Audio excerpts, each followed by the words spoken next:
আছে। হ্যাঁ, হ্যাঁ, হ্যাঁ। জি, জি, অবশ্যই। জি ভাইয়া শুরু করে দেন।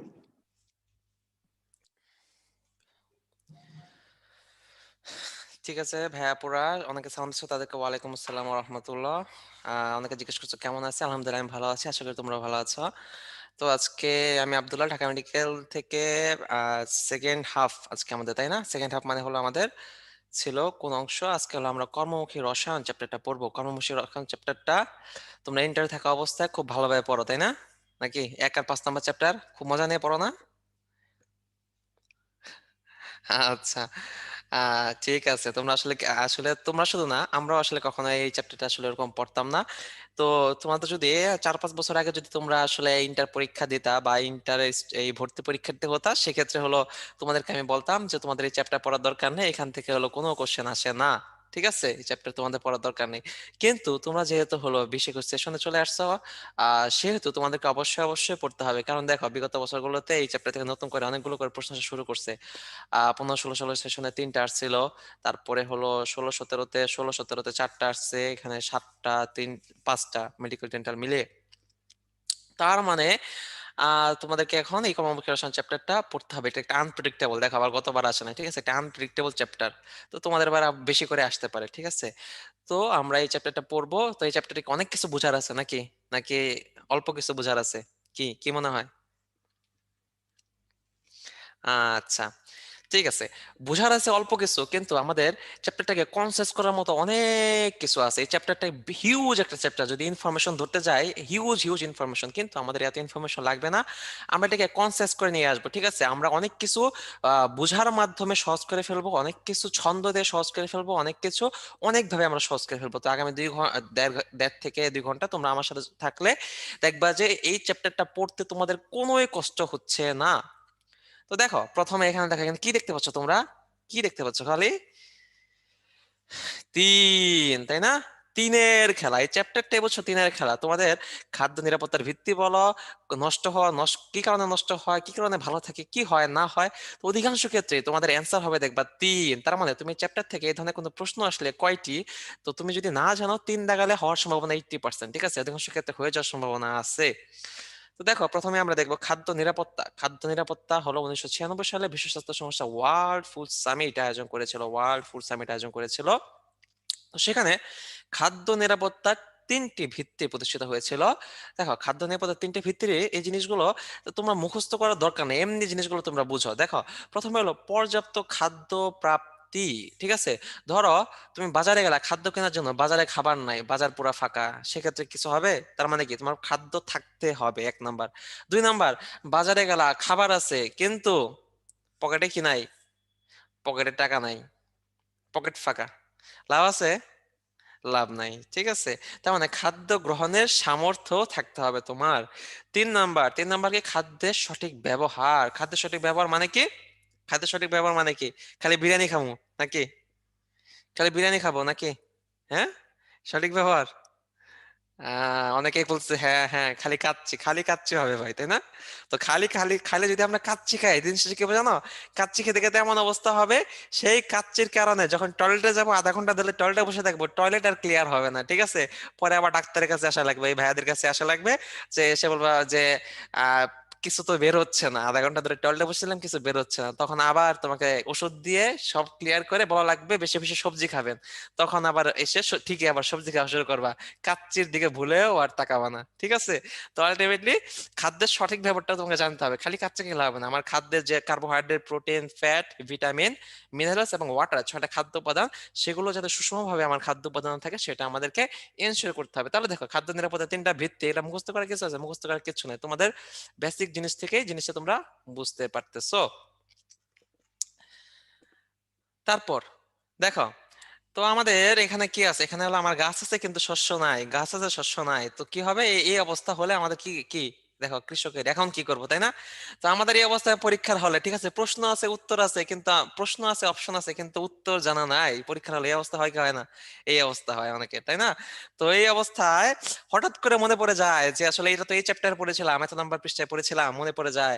মনে যাওয়ার পরে একটা মুখে একটা তীব্র হাসি চলে আসে পরীক্ষার হলে। একেভাবে কৃষকেরও যখন সে চিন্তা করে, হ্যাঁ পেয়ে গেছি, সার সার দিলে আমার মাটি উর্বর হয়ে যাবে। তো তারপর আবার অবস্থা তার খারাপ হয়ে যায়, কি চিন্তা করে তোমার মতো যে তুমি যে পরীক্ষার হলে উত্তর পেয়ে যাওয়ার পরে আবার কনফিউশন লাগে এ না বি, অথবা কনফিউশন লাগে সি না ডি, মানে 50-50। চারটার মধ্যে তো দুইটাকে বাদ দিয়ে ফেলছো যে তোর দুইটা হবে না, কিন্তু বাকি দুইটার মধ্যে আর বাদ দিতে পারতেছো না, এরকম হয় কি হয় না? হ্যাঁ, এরকম হয় তাই না? এরকম হয়। তো এই যে তোমাদের পরীক্ষার হলে যখন এরকম হয় তখন আসলে একটা সলিউশনটা কি, এটা সলিউশন হলো যে এই যে 50-50, যেমন ধরো আমার নিজেরই মেডিকেল এডমিশন টেস্টে আমি এরকম যখন দিছিলাম 8টা প্রশ্ন এইভাবে কনফিউশনে দাগাইছিলাম, ঠিক আছে? তার মধ্যে আমার 7টাই হয়ে গেছিল। তো এই কনফিউশন গুলো তোমার বেশি যাতে কারেক্ট হয়, এর উপায় কি জানো? এর উপায় হলো যে তোমাকে বেশি বেশি কোশ্চেন সলভ করতে হবে। হ্যাঁ, বেশি তুমি যত বেশি কোশ্চেন সলভ করবা তত এটা তোমার অ্যাকুরেট হবে। কনফিউশন থাকবে কিন্তু অ্যাকুরেট হবে, ঠিক আছে? কনফিউশন গুলোর মধ্যে সঠিক অ্যান্সার তুমি বেশি দেখাবা। আরেকটা উপায় হলো যে পরীক্ষা যখন দিবা সেলফ ডিপেন্ডেন্ট হয়ে যাবে। অনেক সময় মনে হয় যে এটা তো আমি পারি, একটু কনফিউশন লাগতেছে। আগে তো যখন হলো অফলাইনে ছিল তখন এই পাশের বন্ধুর কাছ থেকে দেখতে, এখন তো আরো বড় সুযোগ, হাতের কাছে বই আছে, একটু বইটা খুলে একটু দেখে নেই, একটু দেখলে কি হয়, তাই না? তো এরকম কখনোই করা যাবে না, নিজে নিজেই পরীক্ষা দিতে হবে, এরকম ভুলেও করা যাবে না, ঠিক আছে? এরকম ভুলেও করা যাবে না, সেই ক্ষেত্রে দেখবা যে তোমার হলো এই কনফিউজিং গুলো তুমি হলো পরীক্ষার হলে কি অ্যান্সার করতে পারতেছো। ভেরি গুড, তোমরা সবাই বলতেছো, যে অনেকে ম্যাক্সিমাম বলতেছো যে এগুলো আমরা করি না, এই জন্য হলো এইগুলো তোমরা না করলে ইনশাল্লাহ তোমরা আস্তে আস্তে দেখবা যে তোমাদের ম্যাক্সিমাম গুলো হয়ে যাবে, চিন্তার কিছু নেই। তো দেখো আমাদের যে এই যে কৃষকের অবস্থা, সে চিন্তা করতেছে কোন কোন সার দিবে, তো আমরা বিভিন্ন সার তাদের কোনটা কোন সার এবং যে কোনটার কাজ কি সেগুলো আমরা একটু জেনে নিই। যেমন নাইট্রোজেন সার, নাইট্রোজেন সার কি কি আছে? ইউরিয়া আছে, অ্যামোনিয়াম নাইট্রেট আছে, অ্যামোনিয়াম সালফেট আছে। এর ভিতরে আমাদের নাইট্রোজেন যুক্ত প্রধান সার কোনটি বলো তো? নাইট্রোজেন যুক্ত প্রধান সার কোনটি? আচ্ছা, ইউরিয়া। ভেরি গুড, তুমি তো পারো। নাইট্রোজেন যুক্ত প্রধান সার হলো ইউরিয়া। একজন বলতেছে আমার পাশে গার্জেন বসে থাকে, বাহ সেই একটা অবস্থা, তাই না? পরীক্ষা দেওয়ার সময় গার্জেন পাশে বসে থাকলে তার কোনো কথাই নাই। আচ্ছা, তারপর দেখো এইটা হলো আমার নাইট্রোজেন যুক্ত সার করে, এরা উদ্ভিদের বৃদ্ধির সহায়ক, এরা উদ্ভিদের বৃদ্ধির সহায়ক, এর কাজটা একটু জানতে হবে। তারপর দেখো পটাশিয়াম যুক্ত সার, পটাশিয়াম যুক্ত সার হলো মিউরেট অফ পটাশ এবং পটাশিয়াম নাইট্রেট, সংকেতগুলো একটু খেয়াল রাখবা। এরা উদ্ভিদের ফুল ফল ধারণে সহায়তা করে। এবং ফসফরাস যুক্ত সার হলো ট্রিপল সুপার ফসফেট, টিএসপি এবং ডাই অ্যামোনিয়াম ফসফেট। তো দেখো আমাদের 3 ধরনের সার থেকে এখানে প্রশ্ন কিভাবে আসে, প্রশ্ন একটা আসতে পারে যে কোনটি ফসফরাস যুক্ত সার, কোনটি নাইট্রোজেন যুক্ত সার, বা কোনটি অ্যামোনিয়া যুক্ত সার। তো আমাদেরকে 3টা মুখস্থ করার দরকার আছে নাকি যে কোনো 2টা পড়লেই হবে বলো তো? যে কোনো 2টা বললেই হবে। আমরা ধরো নাইট্রোজেন আর পটাশিয়াম পড়লাম, দুইটা যেহেতু সহজ, এই 2টা পড়লাম, তাহলে যেটা এর মধ্যে পড়বে না সেটা হলো ফসফরাস। এবং আরেকটা জিনিস ভাবে প্রশ্ন, যে উদ্ভিদের বৃদ্ধি সহায়ক কে? উদ্ভিদের বৃদ্ধি সহায়ক হলো নাইট্রোজেন যুক্ত সার, এবং উদ্ভিদের ফুল ফল ধারণে সহায়তা করে হলো কি? পটাশিয়াম যুক্ত সার। এবার আমরা চলে আসি খাদ্যবস্তু নষ্ট হওয়ার প্রধান কারণ কয়টি বলো তো? কয়টি হতে পারে? না পড়ে কিন্তু জিজ্ঞেস করতেছি। হ্যাঁ, 3টি। দেখছো, তোমরা এই বুঝে ফেলছো যে এই চ্যাপ্টার হলো 3-এর খেলা, তাই না? তার মানে না পারলেও 3, পারলেও 3, না পারলেও 3, অধিকাংশ ক্ষেত্রে। তো এই যে 3টি খাদ্যবস্তুর প্রধান কারণ 3টি। প্রথম কারণটা কি? প্রথম কারণ হলো জীবাণু দিয়ে পচন। জীবাণু দিয়ে পচন, তা জীবাণুটা কি হতে পারে? জীবাণুটা হতে পারে আমাদের ব্যাকটেরিয়া, হতে পারে ইস্ট, হতে পারে মোলস, হতে পারে, ঠিক আছে? জীবাণু দিয়ে পচন। 2 নম্বর কারণ কি? এনজাইমের প্রভাবে অক্সিজেনের উপস্থিতিতে খাদ্যবস্তুর জারণ বা বিযোজন, অক্সিডেশন, ঠিক আছে? এনজাইমের প্রভাবে অক্সিজেনের উপস্থিতিতে জারণ। 3 নাম্বারটা কি? 3 নাম্বারটা হলো ধাতবায়নের প্রভাবে, ধাতবায়নের প্রভাবে তেল ও চর্বি জাতীয় খাদ্যের জারণ বিযোজন, তেল ও চর্বি জাতীয় খাদ্যের জারণ বিযোজন, ঠিক আছে? এই যে ধাতবায়নের প্রভাবে জারণ বিযোজন, এই হলো 3টা কারণ। তাহলে খাদ্যবস্তু নষ্ট হওয়ার প্রথম কারণ কি? প্রথম কারণ কি বলতো? কি? জীবাণু দিয়ে পচন, ঠিক আছে? দ্বিতীয় কারণ এনজাইম। ভেরি গুড, এনজাইমের প্রভাবে জারণ বিযোজন। তৃতীয় কারণটা কি তাহলে? তৃতীয় কারণটা হলো ধাতবায়নের প্রভাবে জারণ মানে ধাতবায়ন, ঠিক আছে? এবার আমরা চলে আসি ব্যাকটেরিয়ার বৃদ্ধি। আমরা চাই ব্যাকটেরিয়ার বৃদ্ধি না ঘটুক, কিন্তু ব্যাকটেরিয়া বৃদ্ধি করতে চাই। ব্যাকটেরিয়া বৃদ্ধির জন্য উপযুক্ত পরিবেশ কি? খাদ্যবস্তুতে পানির উপস্থিতি, তাই না? এর জন্য কি হয়? এর জন্য আমরা এই যে তোমরা শীতকালে সুন্দরভাবে অনেক সময় এই যে খিচুড়ি খাও সকালে, তাই না? খিচুড়ি খাও আচার দিয়ে, তাই না? তো এই যে মা আচারগুলো কিসের মধ্যে রেখে দেয়? তেলের মধ্যে, তাই না? সরিষার তেল দিয়ে। তেলের মধ্যে কেন রাখে? যাতে হলো সেটা হলো তেলে জলে মেশে না, পানির সংস্পর্শে না আসে, কারণ পানি আসলে সেখানে ব্যাকটেরিয়ার বৃদ্ধি হবে। আর জন্য আমরা খাদ্যবস্তুকে পানি থেকে দূরে রাখতে চাই। দ্বিতীয়ত হলো যে আমার টেম্পারেচার। আমরা এই যে বলি যে আজকে এখন শীতকাল, খাবার বাইরে রাখতে সমস্যা নাই, ফ্রিজে রাখার দরকার নাই, বলে না মায়েরা? তো কেন আমার হলো শীত গরমকালে খাবার কি হয়, তাড়াতাড়ি কি হয়, নষ্ট হয় না দেরি করে নষ্ট হয়? হ্যাঁ, গরমকালে হলো তাড়াতাড়ি নষ্ট হয়ে যায়। এর কারণ হলো এটাই যে ব্যাকটেরিয়ার বৃদ্ধির জন্য উপযুক্ত অপটিমাম টেম্পারেচার হলো 30 থেকে 45 ডিগ্রি সেন্টিগ্রেড, এবং গরমকালে আমার টেম্পারেচার থাকে 30 ডিগ্রির উপরে। কিন্তু শীতকালে আমার টেম্পারেচার কম থাকায় হলো খাদ্যবস্তু অনেকক্ষণ ভালো থাকে। তো দেখো, এগুলো কিন্তু মুখস্থ করার কিছু না। এটা তোমার নিজের প্র্যাকটিক্যাল লাইফ থেকে বুঝতেছো। পানি থাকলে ব্যাকটেরিয়া জন্মাবে। টেম্পারেচার যদি 30 থেকে 45 ডিগ্রি সেন্টিগ্রেড থাকে তাহলে ব্যাকটেরিয়া জন্মাবে। ঠিক আছে? তো দেখো, তারপর আমরা এতক্ষণ কি পড়লাম আমরা একটু চেক করব। ঠিক আছে? আমরা এই চ্যাপ্টারের প্রতিটা টপিকের পরে একটু চেক করবো আমরা কতটুকু পারি, যাতে পড়া হয়ে যায় তোমাদের। ঠিক আছে? ক্লাসের পড়া ক্লাসে হয়ে যায়। 30 সেকেন্ড টাইম, অ্যান্সার করো।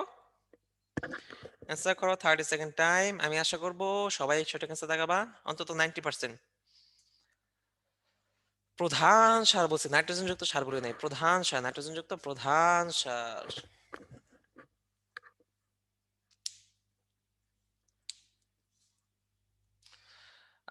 3 second, 2 second, 1 second, time up.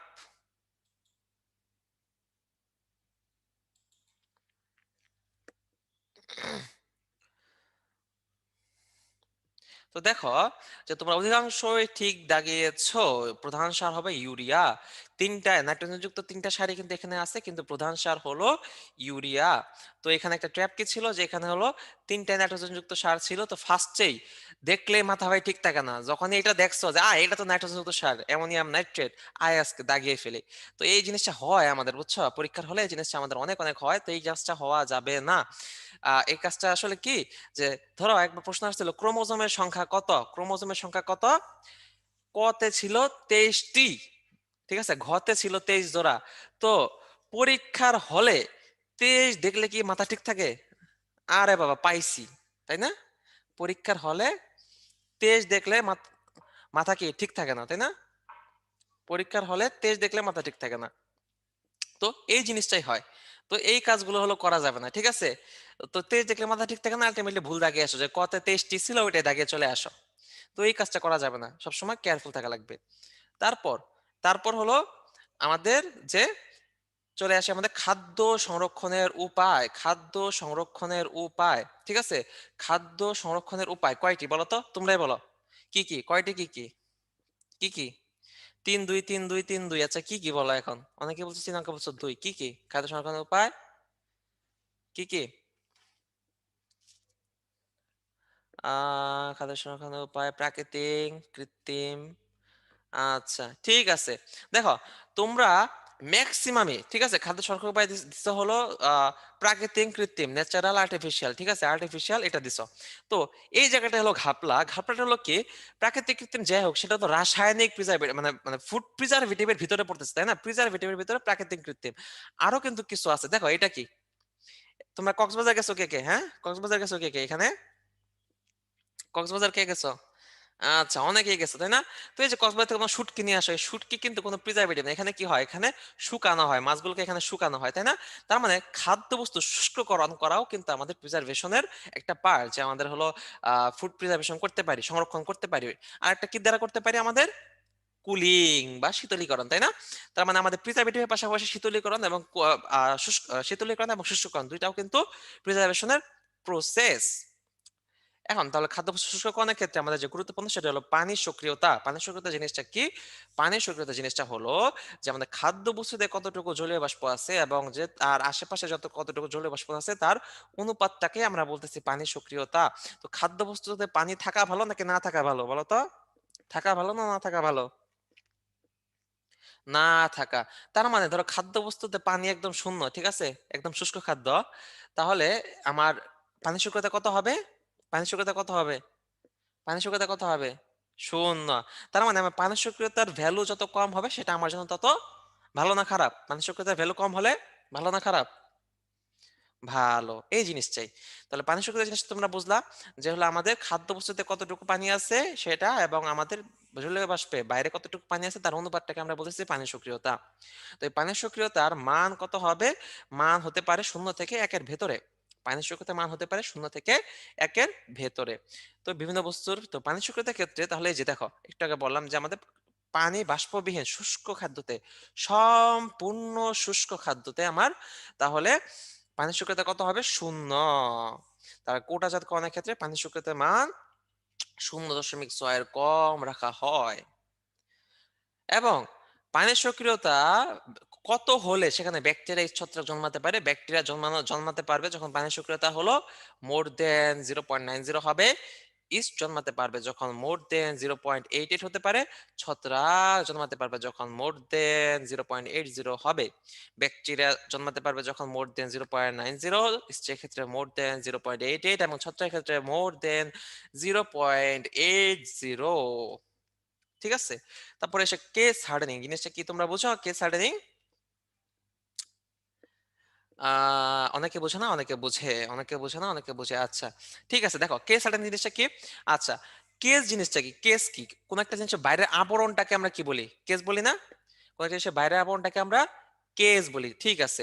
তো দেখো একইভাবে আমাদের খাবার, যে কোনো একটা খাবারের বাইরের যে আবরণটা সেটাকে যদি আমরা শক্ত করে ফেলতে পারি, হার্ডেনিং করে ফেলতে পারি, সেক্ষেত্রে কি হবে? সেক্ষেত্রে সেখানে পানি ঢুকতে পারবে না। পারবে কি পারবে না বলো তো?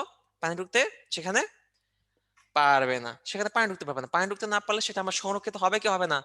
সংরক্ষিত হবে কি হবে না? হবে। তো এই জিনিসটা এখানে করা হয়। যেমন ধরো আঙ্গুর ৪-৫ দিন বাইরে রেখে দিলে পচে যায়। কিন্তু আঙ্গুর থেকে যখন আমি কেস হার্ডেনিং করি, মানে সেখানে শুকিয়ে বাইরের আবরণটাকে শক্ত করে ফেলি, তখন সেখানে পানি ঢুকতে পারে না। সে এই কিসমিস সেটা কি ১ মাসেও নষ্ট হয়? নষ্ট হয়? ১ মাসেও হয় না। তো এই যে এটাই বলতেছে আমরা কেস হার্ডেনিং। খাদ্যবস্তু সংরক্ষণ করার প্রক্রিয়াকে কেস হার্ডেনিং বলতেছে। এর উদাহরণ দুটো কি? কিসমিস এবং শুটকি। তাহলে খাদ্যবস্তু শীতলীকরণ এবার আমরা চলে আসি। খাদ্যবস্তুর শীতলীকরণ। খাদ্যবস্তুর শীতলীকরণের ক্ষেত্রে কি? একটা বলি আমাদের ডিপ ফ্রিজ, আর একটা কি আমরা কি বলি? নরমালি কি বলি? নরমাল, তাই না? নরমাল বলি। তো মানে ফ্রিজিং। ফ্রিজিংটা হলো আমরা বলি যে নরমাল যেটা বলি সেটা হলো ফ্রিজিং। তো এই ফ্রিজিং এর ক্ষেত্রে আমার টেম্পারেচার কত লাগে? 0 থেকে -4 হবে কিন্তু এটা 4 না, এটা হবে -4, -4 ডিগ্রি সেন্টিগ্রেড। ঠিক আছে? -4, 0 থেকে -4 এবং ডিপ ফ্রিজের ক্ষেত্রে হলো -5 থেকে -18 ডিগ্রি সেন্টিগ্রেড এবং ব্যাকটেরিয়া সম্পূর্ণ নিষ্ক্রিয় হয়ে পড়ে হলো 0. -5 ডিগ্রি সেন্টিগ্রেড থেকে -10 ডিগ্রি সেন্টিগ্রেড এই টেম্পারেচার গুলো আমাদের জন্য গুরুত্বপূর্ণ। তাহলে এবার দেখি তোমরা কতটুকু শিখলা। এবার তোমাদের পালা, তোমরা কতটুকু শিখলা? Let me check.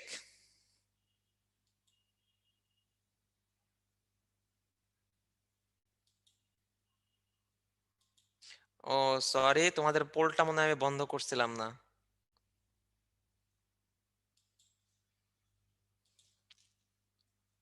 রেজাল্টটা। আচ্ছা, হ্যাঁ অ্যান্সার করো।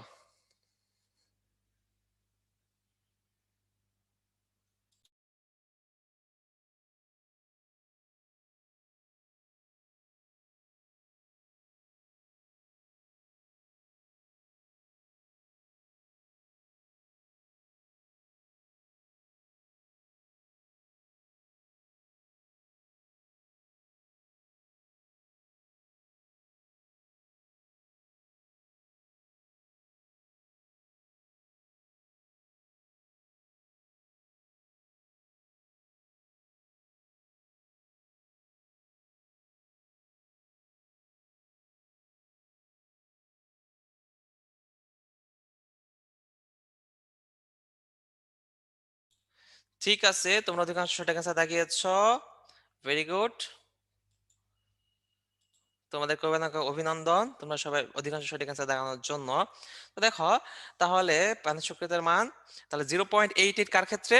0.88 কার ক্ষেত্রে?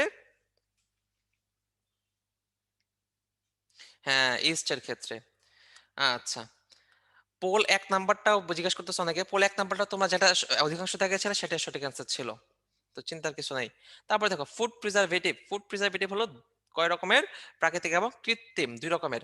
এর ভিতরে প্রাকৃতিক ফুড প্রিজারভেটিভ যেগুলো প্রকৃতিতে নরমালি পাওয়া যায়। যেমন ধরো প্রাকৃতিক ফুড প্রিজারভেটিভ, এই যে আমরা একটু আগে বললাম যে আসলে তোমরা এই যে আচার খাও, তাই না? আচার আচার যে খাও তোমাদের আম্মুরা হলো কি দিয়ে প্রিজার্ভ করে রাখে? কি দিয়ে প্রিজার্ভ করে রাখে আচার? তোমাদের, হ্যাঁ, সরিষার তেল দিয়ে, তাই না? সরিষার তেল দিয়ে প্রিজার্ভ করে রাখে। তো এটা হলো আমাদের একটা প্রাকৃতিক ফুড প্রিজার্ভেটিভ। তারপরে ধরো আদা, রসুন, তারপর হলো আমাদের যে চিনি, লবণ, এগুলো সবই হলো প্রাকৃতিক ফুড প্রিজার্ভেটিভ, যেগুলো রাসায়নিক ভাবে তৈরি করা হচ্ছে না, ঠিক আছে, ল্যাবে। তারপর দেখো, তো এর ভিতরে খাদ্য লবণ, এই খাদ্য লবণ দিয়ে প্রিজার্ভেশনের যে প্রসেস, সেটাকে কি বলা হয়? খাদ্য লবণ দিয়ে প্রিজার্ভেশনের যে প্রসেস, সেটাকে কি বলা হয়? কিউরিং। Very good. এটা কিন্তু আমাদের জন্য ইম্পর্টেন্ট। তারপর হলো খাদ্য লবণ দিয়ে দুই রকম মিশ্রণে প্রিজার্ভেশন করা যেতে পারে। 7 থেকে 8% দিয়ে করা যেতে পারে, 15 থেকে 20% দিয়ে করা হয়। দুই রকমের মিশ্রণ ব্যবহার করা হয়। তারপর আমরা চলে আসি আর্দ্রতা মতো সরিষার তেল। ব্যাকটেরিয়াকে খাদ্য সংস্পর্শে আসতে দেয় না, দেখছো? সরিষার তেল কি তেলে জলে মেশে না? বলছিলাম, তার মানে পানির সাথে পানি কাছে আসতে পারবে না যখন সরিষার তেল থাকবে। তারপরে চিনি সিরাপ দিয়ে প্রিজার্ভ করা হয়, এমন এমন কয়েকটা জায়গার নাম বলো তো। চিনি সিরাপ ইউজ করা হয় এমন কয়েকটা জায়গার নাম বলো। চিনির সিরাপ ইউজ করা হয় এমন কয়েকটা জায়গার নাম বলো। আচ্ছা, চিনির সিরাপ, হ্যাঁ, আচার, জাম, জেলি, মিষ্টি, ঠিক আছে, এসব জায়গায় চিনির সিরাপ ব্যবহার করা হয়। তার মানে চিনির সিরাপ দিয়ে 65 থেকে 70% চিনি দ্রবণ ব্যবহার করা হয়। এবং এই চিনিটা কি করে? অসমোসিস প্রক্রিয়া পানিকে শুষে নেয়, এর জন্য পানি মুক্ত হয়ে যায়, তাই না? অসমোসিস প্রক্রিয়া পানি শুষে নেয়। এটার এক্সপেরিমেন্ট তোমরা করছো অসমোসিসের, তাই না? আলু দিয়ে, আলু চিনি, তাই না? আলু চিনি পানি দিয়ে করছো না? কারা কারা তোমরা? হ্যাঁ, তোমরা করছো। অভিস্রবণ, হ্যাঁ, অভিস্রবণ মানে অসমোসিসের বাংলায় অভিস্রবণ, ঠিক আছে। তারপর আচার তৈরির প্রক্রিয়াকে কি বলা হয়? এটা ইম্পর্টেন্ট। আচার তৈরির প্রক্রিয়া বলা হয় পিকলিং। আচার তৈরির প্রক্রিয়াকে বলা হয় পিকলিং। দেখি তোমাদের এখন কতটুকু কি আহ মনে আছে, কি বুঝলা তোমরা এতক্ষণ? আমরা কিন্তু একটা একটা টপিক দেখি, পড়তেছি এবং দেখতেছি তোমাদের কতটুকু করে মনে আছে, ঠিক আছে। 1 মিনিট টাইম।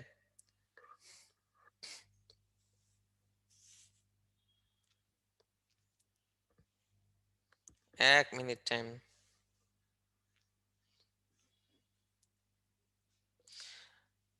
সুগারের ক্ষেত্রে যা, সুগার সল্ট সব একই প্রসেস হবে, বুঝছো?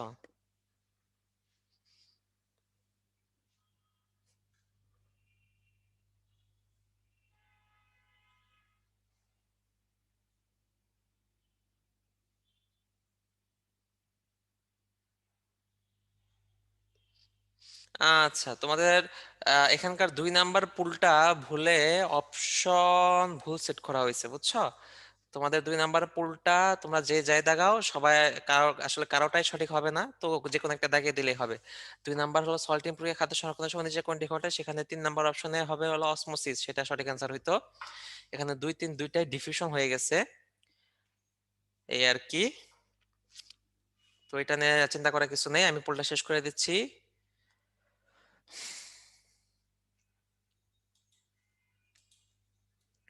তো এখানে দেখো প্রাকৃতিক খাদ্য সংরক্ষণ কোনটা হবে।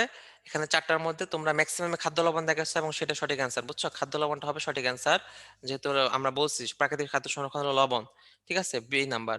এবং এটাতে তোমাদের পোলের সঠিক অ্যান্সারটা ছিল না, বুঝছো? পোলটা একটু ভুল হয়ে গেছে, এই জন্য আসলে দুঃখিত।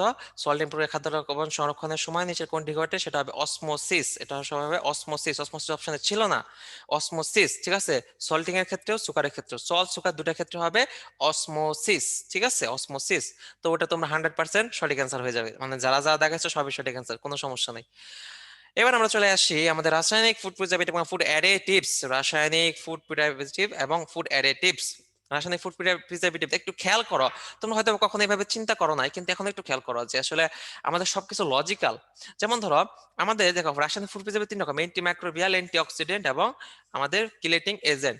তো এই যে 3 রকমের আছে, তো এই 3 রকম কেন লাগতেছে আমাদের? আমাদের খাদ্য নষ্ট যে 3টা কারণ ছিল, এই 3টা কারণকে রিমুভ করার জন্য আমরা 3 রকম প্রিজারভেটিভ ইউজ করি রাসায়নিক। ধরো প্রথমে জীবাণু দিয়ে পছন্দ, জীবাণুর যদি মেডিকেল টার্ম বলি, মেডিকেল টার্মটা জানো কি তোমরা?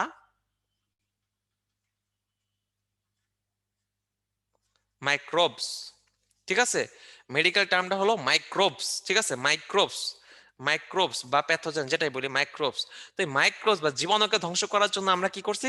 অ্যান্টি মাইক্রোবিয়াল এজেন্ট ইউজ করি, বুঝছো? তারপরে দেখো এনজাইমের প্রভাবে অক্সিজেনের উপস্থিতিতে এখানে অক্সিডেশন হচ্ছে, জারণ হচ্ছে, তাই না? অক্সিজেনের উপস্থিতিতে জারণ হচ্ছে, এর জন্য এখানে আমরা অ্যান্টি অক্সিডেন্ট ইউজ করতেছি, বুঝছো? অ্যান্টি অ্যান্টি মানে কি? বিপরীত। তারপর ধাতবায়নের প্রভাবে জারণের জন্য এই ধাতবায়নকে প্রতিরোধ করার জন্য আমরা কিলেটিং এজেন্টটা ইউজ করি। এটা পরবর্তীতে আমরা বিস্তারিত দেখবো। তার মানে দেখছো যে আমাদের কতটা রিলেটেড, আমরা খালি মুখস্থ করার চেষ্টা করি কিন্তু কতটা রিলেটেড, যে আমাদের তিনটা যে কারণ ছিল সেই তিনটা কারণকে রিমুভ করার জন্য আমাদের 3 রকমের রাসায়নিক ফুড প্রিজারভেটিভ ইউজ করা হচ্ছে। কারো যেন কেউ হাত ওঠানোর দরকার নেই, বুঝছো? কয়েকজন হাত ওঠানোর কারণে স্ক্রিন দেখতে একটু সমস্যা হয়, তোমাদের লেখাগুলো পড়তে হাত নামিয়ে ফেলবা সবাই। আচ্ছা, তারপর চলে আসি আমাদের পরবর্তীতে যে অ্যান্টিমাইক্রোবিয়াল এজেন্টের ভিতরে হলো আমাদের যে কয়েকটা আছে, আমাদের নামগুলো একটু জানতে হবে। দেখো এখানে দেখছো অ্যান্টিব্যাকটেরিয়া, সে কোথায় ডিসুম মারতেছে, তাই না? এই ডিসুম মারতেছে এই আমাদের অ্যান্টিমাইক্রোবিয়াল এজেন্ট গুলো। তো এর ভিতরে দেখো sodium benzoate, benzoic acid, potassium sorbate, sodium sorbate, calcium sorbate, citric acid, acetic acid, calcium propionate, nitrate ও নাইট্রেট লবণ, সালফাইড ও এসিটো গ্যাস। এই নামগুলো আমাদের একটু পড়তে হবে, বুঝছো? অনেকে জিজ্ঞেস করবে এখন ভাই সংকেতগুলো লাগবে কিনা। সংকেতগুলো আমাদের লাগবে না, যেগুলো সংকেত আমাদের লাগবে সেই সংকেতগুলো বলে দিব। যেগুলো সংকেত লাগবে সেগুলো বলে দিব। এখন যদি তোমরা সাইট্রিক অ্যাসিডের সংকেত না পড়ো তাহলে তো আসলে সমস্যা, তাই না? এগুলো তো এমনি তোমরা পারোই, এমনি বড় বড় যেগুলো ওগুলা যেগুলো লাগবে আমি বলে দিব। এবার আমরা আসি অ্যান্টিমাইক্রোবিয়াল এজেন্টের বৈশিষ্ট্য। অ্যান্টিমাইক্রোবিয়াল এজেন্টের বৈশিষ্ট্যের ভিতরে সবচেয়ে গুরুত্বপূর্ণ যে দুইটা, সেটা হলো এসব প্রিজারভেটিভ হলো দুর্বল কার্বক্সিলিক অ্যাসিড এবং এদের লবণ, নাইট্রিক এবং নাইট্রাস অ্যাসিড, সালফিউরাস অ্যাসিডের লবণ। এবং সবচেয়ে গুরুত্বপূর্ণ যে জিনিসটা, আচ্ছা অনেকে বলছো ভাই বই দাগানো গুলো পড়লে হবে না। আচ্ছা, বইয়ে কিন্তু তোমাদের অনেক দাগানো আছে, বুঝছো? দাগানোর ভিতরেও তোমাদের কিছু মোটামুটি আহ মিডিয়াম লেভেলে কঠিন কোশ্চেন হলো যেগুলো আসবে সেগুলো দেখানো আছে, কিন্তু আমি তোমাকে কি করছি সহজ করে দিচ্ছি ম্যাক্সিমাম জিনিসগুলো। আর দ্বিতীয় হলো যেটা বেশি ইম্পর্টেন্ট সেটা বলে দিচ্ছি, যেটা কম ইম্পর্টেন্ট সেটা বলে দিচ্ছি, এই আর কি।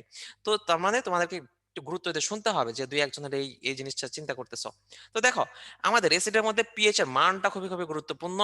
যেমন এই এসিডটার নাম কি বলো তো? এটার নাম কি? এটার নাম কি? নাম বলো, এটার নাম কি? আচ্ছা, acetic acid, very good. Acetic acid, very good. তো অ্যাসিটিক অ্যাসিডের পিএইচ হলো 4.74। অ্যাসিটিক অ্যাসিডের পিএইচ হলো 4.74, খুব গুরুত্ব দিয়ে মাথায় রাখবা। সাইট্রিক অ্যাসিডের পিএইচ হলো 3.14। সাইট্রিক অ্যাসিডের পিএইচ কত? 3.14। অ্যাসিটিক অ্যাসিডের পিএইচ হলো 4.74। এখান থেকে অ্যাডমিশন টেস্টে প্রশ্ন আসছে।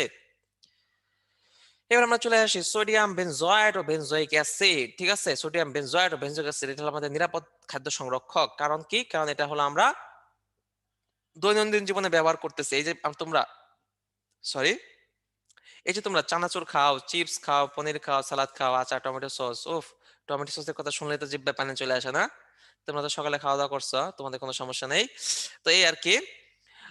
তো দেখো, তো এই সবগুলোতে আমার সোডিয়াম বেনজয়েড ব্যবহার করা হচ্ছে, ঠিক আছে? এবং সর্বাধিক মাত্রায় ব্যবহার করা হলো 0.1% এবং 4.5 এর নিচে কার্যকারিতা বেশি থাকে।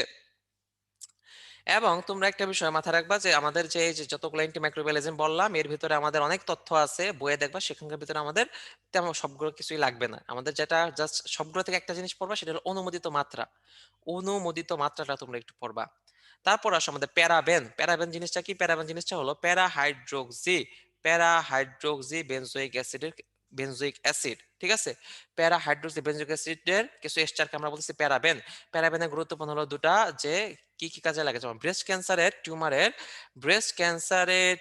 প্রতি গ্রাম টিস্যুতে 20 × 10⁻⁹ এসব প্যারাবেন উপস্থিত রয়েছে। এবং এসব প্যারাবেন কৃত্রিম এস্ট্রোজেন নামক হরমোন তৈরি করে। এই এস্ট্রোজেন হরমোন কাদের থাকে বলো তো? বায়োলজি কোশ্চেন করতেছি, বলো। এস্ট্রোজেন হরমোন কাদের থাকে বলো? আচ্ছা, ঠিক আছে। তোমাদের মধ্যে আহ, কেউ বলছো ছেলে, কেউ বলছো মেয়ে। তো এর মধ্যে 2-3 জন শুধুমাত্র সঠিক অ্যান্সার দিছো, সেটা হলো যে সবারই থাকে, বুঝছো? ছেলে মেয়ে উভয়েরই থাকে, শুধু মেয়েদের থাকে না, ছেলে কিন্তু মেয়েদের হলো বেশি থাকে, বুঝছো? মেয়েদের বেশি থাকে এবং বেশি অ্যাক্টিভ থাকে, এর জন্য হলো এস্ট্রোজেনটা। কিন্তু ছেলেদের ক্ষেত্রে কম থাকে এবং কম অ্যাক্টিভও থাকে।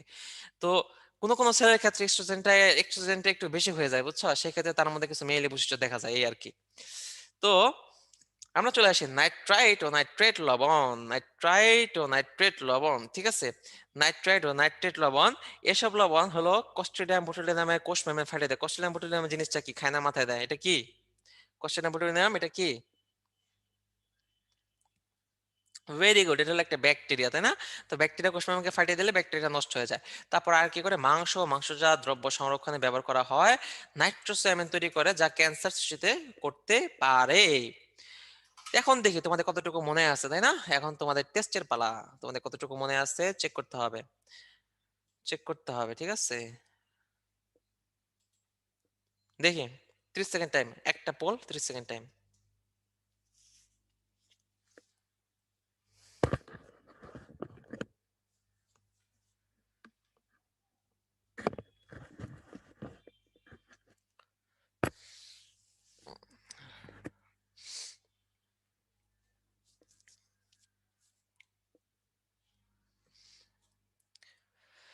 পঁচিশ সেকেন্ড শেষ। 5 4 3 2 1 টাইম আপ। দেখো তোমরা অধিকাংশ সঠিক অ্যান্সার দেখিয়েছো, এর জন্য অভিনন্দন। সেটা হবে যে আমার সার্টিফিকেটের ক্ষেত্রে পিএইচ 3.14। 3.14, ঠিক আছে?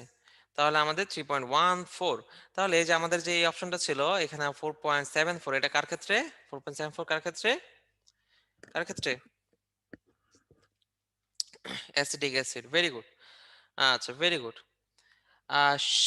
শিশির আহমেদ সৈকত ভাইয়া, তো ভুলে মনে হয় তোমার হ্যান্ড রেজ হয়ে আছে, বুঝছো? এই জন্য আমার একটু চ্যাট গুলো দেখতে কষ্ট হচ্ছে। তুমি একটু তোমার হাত নামিয়ে ফেলো। তারপর চলে আসে আমাদের অ্যান্টিঅক্সিডেন্ট। অ্যান্টিঅক্সিডেন্ট, হ্যাঁ, অ্যান্টিঅক্সিডেন্ট চলে আসছে আমরা। তো অ্যান্টিঅক্সিডেন্ট জিনিসটাকে একটু খেয়াল করো, যে আমাদের ফ্রি রেডিক্যাল থাকে, বুঝছো? ফ্রি রেডিক্যাল জিনিসগুলোকে, ফ্রি রেডিক্যাল জিনিসগুলো হলো এদের হলো সর্ববহিস্থ যে অরবিটাল, সেখানে হলো আনপেয়ার্ড ইলেকট্রন আছে, বুঝছো? একটা ইলেকট্রন আছে, ঠিক আছে? তো এ কি করে, এ হলো আমাদের হেলদি সেলগুলো, ঠিক আছে, সুস্থ যে সেলগুলো আছে সেখান থেকে কি করবে, যে ইলেকট্রন, একটা করে ইলেকট্রন নিয়ে নেবে, এরকম এইভাবে ছিনতাই করে নিয়ে নেবে। তো নিয়ে নিজের কাছে রাখতে চাবে, ঠিক আছে, নিজেরটা ভরাট করতে চাবে। এইভাবে সে খাবারগুলোকে নষ্ট করে ফেলে। তো অ্যান্টিঅক্সিডেন্টের কাজ কি? অ্যান্টিঅক্সিডেন্ট কি করে, সে তখন সে নিয়ে নেওয়ার যখন চেষ্টা করে তখন কি হচ্ছে, বেচারা অনেক দুঃখী হয়ে গেছে, তাই না? তো অ্যান্টিঅক্সিডেন্টের কাজ কি? অ্যান্টিঅক্সিডেন্ট কি করে, অ্যান্টিঅক্সিডেন্টের কাছে অনেক অতিরিক্ত ইলেকট্রন থাকে, তো সে কি করে এই অতিরিক্ত ইলেকট্রন গুলো ফ্রি রেডিক্যালকে দিয়ে দেয়। ফ্রি রেডিক্যালকে দিয়ে দিলে সে তার চাহিদা পূরণ হয়ে যায়, আলটিমেটলি হেলদি সেলটাকে আর নষ্ট করতে চায় না, হেলদি সেলটা খুশি থাকে। এই হলো বিষয়টা। তো অ্যান্টিঅক্সিডেন্ট এই বিষয়টা। তো অ্যান্টিঅক্সিডেন্ট আমাদের বিভিন্ন রকম আছে: অক্সিজেন শোষণকারী, প্রাকৃতিক অ্যান্টিঅক্সিডেন্ট, মুক্তমূলক শোষণকারী অ্যান্টিঅক্সিডেন্ট এবং কৃত্রিম অ্যান্টিঅক্সিডেন্ট। তো বিভিন্ন রকম অ্যান্টিঅক্সিডেন্ট আছে, তাই না? এদের কি কি আছে সেগুলো আমাদের নামগুলো জানতে হবে। নামগুলো মনে রাখা খুব সহজ, তাই না? সহজ নাকি একটু কঠিন লাগে? কি? আচ্ছা, একটু কঠিন লাগে। আচ্ছা, দুই একজন বলতেছো ভাইয়া বুঝি নাই। আমি আরেকবার একটু বলি, দেখো একটু খেয়াল করো। আমাদের ফ্রি রেডিক্যাল থাকে, বুঝছো? আমাদের ফ্রি রেডিক্যাল যেগুলো থাকে, অক্সিডেন্ট এনজাইমের প্রভাবে বিভিন্ন ফ্রি রেডিক্যাল তৈরি হয়। তো এই ফ্রি রেডিক্যাল গুলো কি করে, আমাদের যে হেলদি সেল, খাবারের যে হেলদি সেল, সেখান থেকে কি করবে, ইলেকট্রন নিয়ে নেয়। কারণ কি, তার হলো একটা করে ইলেকট্রন থাকে শেষ, যে আমার অরবিটাল সেখানে। তো সে হেলদি সেল থেকে যখন ইলেকট্রন নিয়ে নেয় তখন এই সেলটা কি হয়, এই সেলটা হলো মারা যায়, বুঝছো? এই সেলটা হলো মারা যায়। তো কি হয়, যখন আমাদের অ্যান্টিঅক্সিডেন্ট বা এই যে আমাদের প্রিজারভেটিভ গুলো আমরা অ্যাড করি, তখন কি হবে, এই অ্যান্টিঅক্সিডেন্টের কাছে অতিরিক্ত ইলেকট্রন থাকে অনেকগুলো। তো এই অতিরিক্ত ইলেকট্রন গুলো সে ফ্রি রেডিক্যালকে দিয়ে দেয়। তখন ফ্রি রেডিক্যাল আর হেলদি সেলের কাছে যায় না, হেলদি সেল তখন কি সুন্দরভাবে হাসিতে খুশিতে বেঁচে থাকে। এই হলো বিষয়টা। এখন বুঝতে পারছো? আচ্ছা, এখন সবাই বুঝতে পারছে। আচ্ছা, দেখো এই যে আমরা বললাম যে আমাদের বিভিন্ন রকম অ্যান্টিঅক্সিডেন্ট আছে, সেগুলোর নামগুলো আমাদের একটু মুখস্থ করতে হবে। তো দেখো, মুক্তমূলক শোষণকারী অ্যান্টিঅক্সিডেন্ট গুলো কি কি আছে আমরা একটু সহজে মনে রাখবো। দেখো, এগুলা এগুলা ইংলিশ অক্ষর, বিএইচএ, বিএইচটি, টিবিএইচকিউ আর প্রোপাইল গ্যালেট। একটু ভিন্ন ধর্মী নাম এগুলো, ঠিক আছে? BHA, BHT, TBHQ, propyl gallate. এবং বাকিগুলো আমরা সূত্র দিয়ে মনে রাখবো, ঠিক আছে? বাকিগুলো আমরা সূত্র দিয়ে মনে রাখবো। যেমন অক্সিন, অক্সিন একটা নাম, বুঝছো? অক্সিজেন, সিএসসি, সিএসসি একটা সাবজেক্ট, তাই না? বইটা একটা সাবজেক্ট, আমরা যদিও বইটা পড়বো না, আমরা পড়বো এমবিবিএস, তাই না? তো সিএসসি তে পড়ে অক্সিজেন, সিএসসি তে পড়ে, এটাতে মাথা রাখবো। সি তে কি, ভিটামিন সি, এস এ হলো সালফাইড লবণ, আর ইতে হলো ভিটামিন ই। অক্সিজেন সিএসসি তে পড়ে, সিএসসি। অক্সিজেন শোষণকারী অ্যান্টিঅক্সিডেন্ট গুলো আমরা সিএসসি তে মনে রাখবো: ভিটামিন সি, সালফাইড লবণ এবং ভিটামিন ই। তারপর আমরা চলে আসি প্রাকৃতিক অ্যান্টিঅক্সিডেন্ট। প্রাকৃতিক অক্সিডেন্ট মনে রাখবো আমরা: ছেলে এস ই খায়, ছেলে এসি খায়, ঠিক আছে? ছেলেতে হলো সেলেনিয়াম, অধাতু, অধাতু সেলিয়ান, অধাতু সেলেনিয়াম।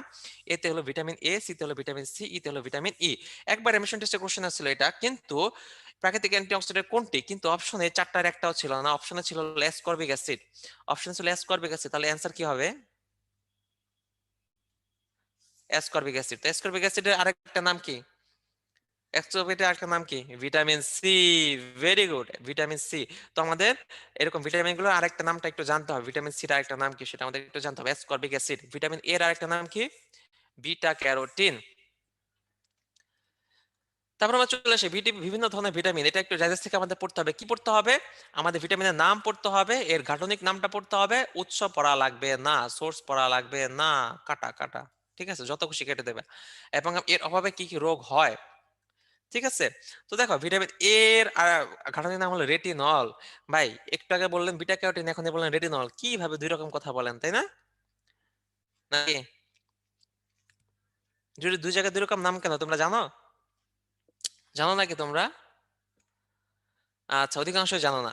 তো দেখো এখানে দুই জায়গায় দুই রকম নামের কারণ হলো, রহস্যটা হলো, দুই জায়গায় দুই রকম নামের রহস্যটা হলো এখানে, রহস্যটা হলো যে যখন উদ্ভিদ, ঠিক আছে, উদ্ভিদ সোর্স থেকে, প্ল্যান্ট সোর্স থেকে যখন ভিটামিন এ পায় তখন সেটাকে আমরা বলবো বিটা ক্যারোটিন।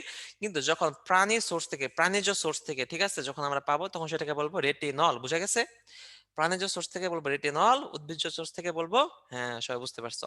তো দেখো তারপরে হলো এই যে আমাদের বিভিন্ন ভিটামিন এবং এদের যে অভাবে কি কি হয়, এগুলো তোমরা অধিকাংশগুলো পারো, অধিকাংশগুলো মুখস্থ করা লাগবে না। যেমন ধরো ভিটামিন এ, ভিটামিন এর অভাবে রাত কানা হয়, এবং ছোটবেলা থেকে জানো।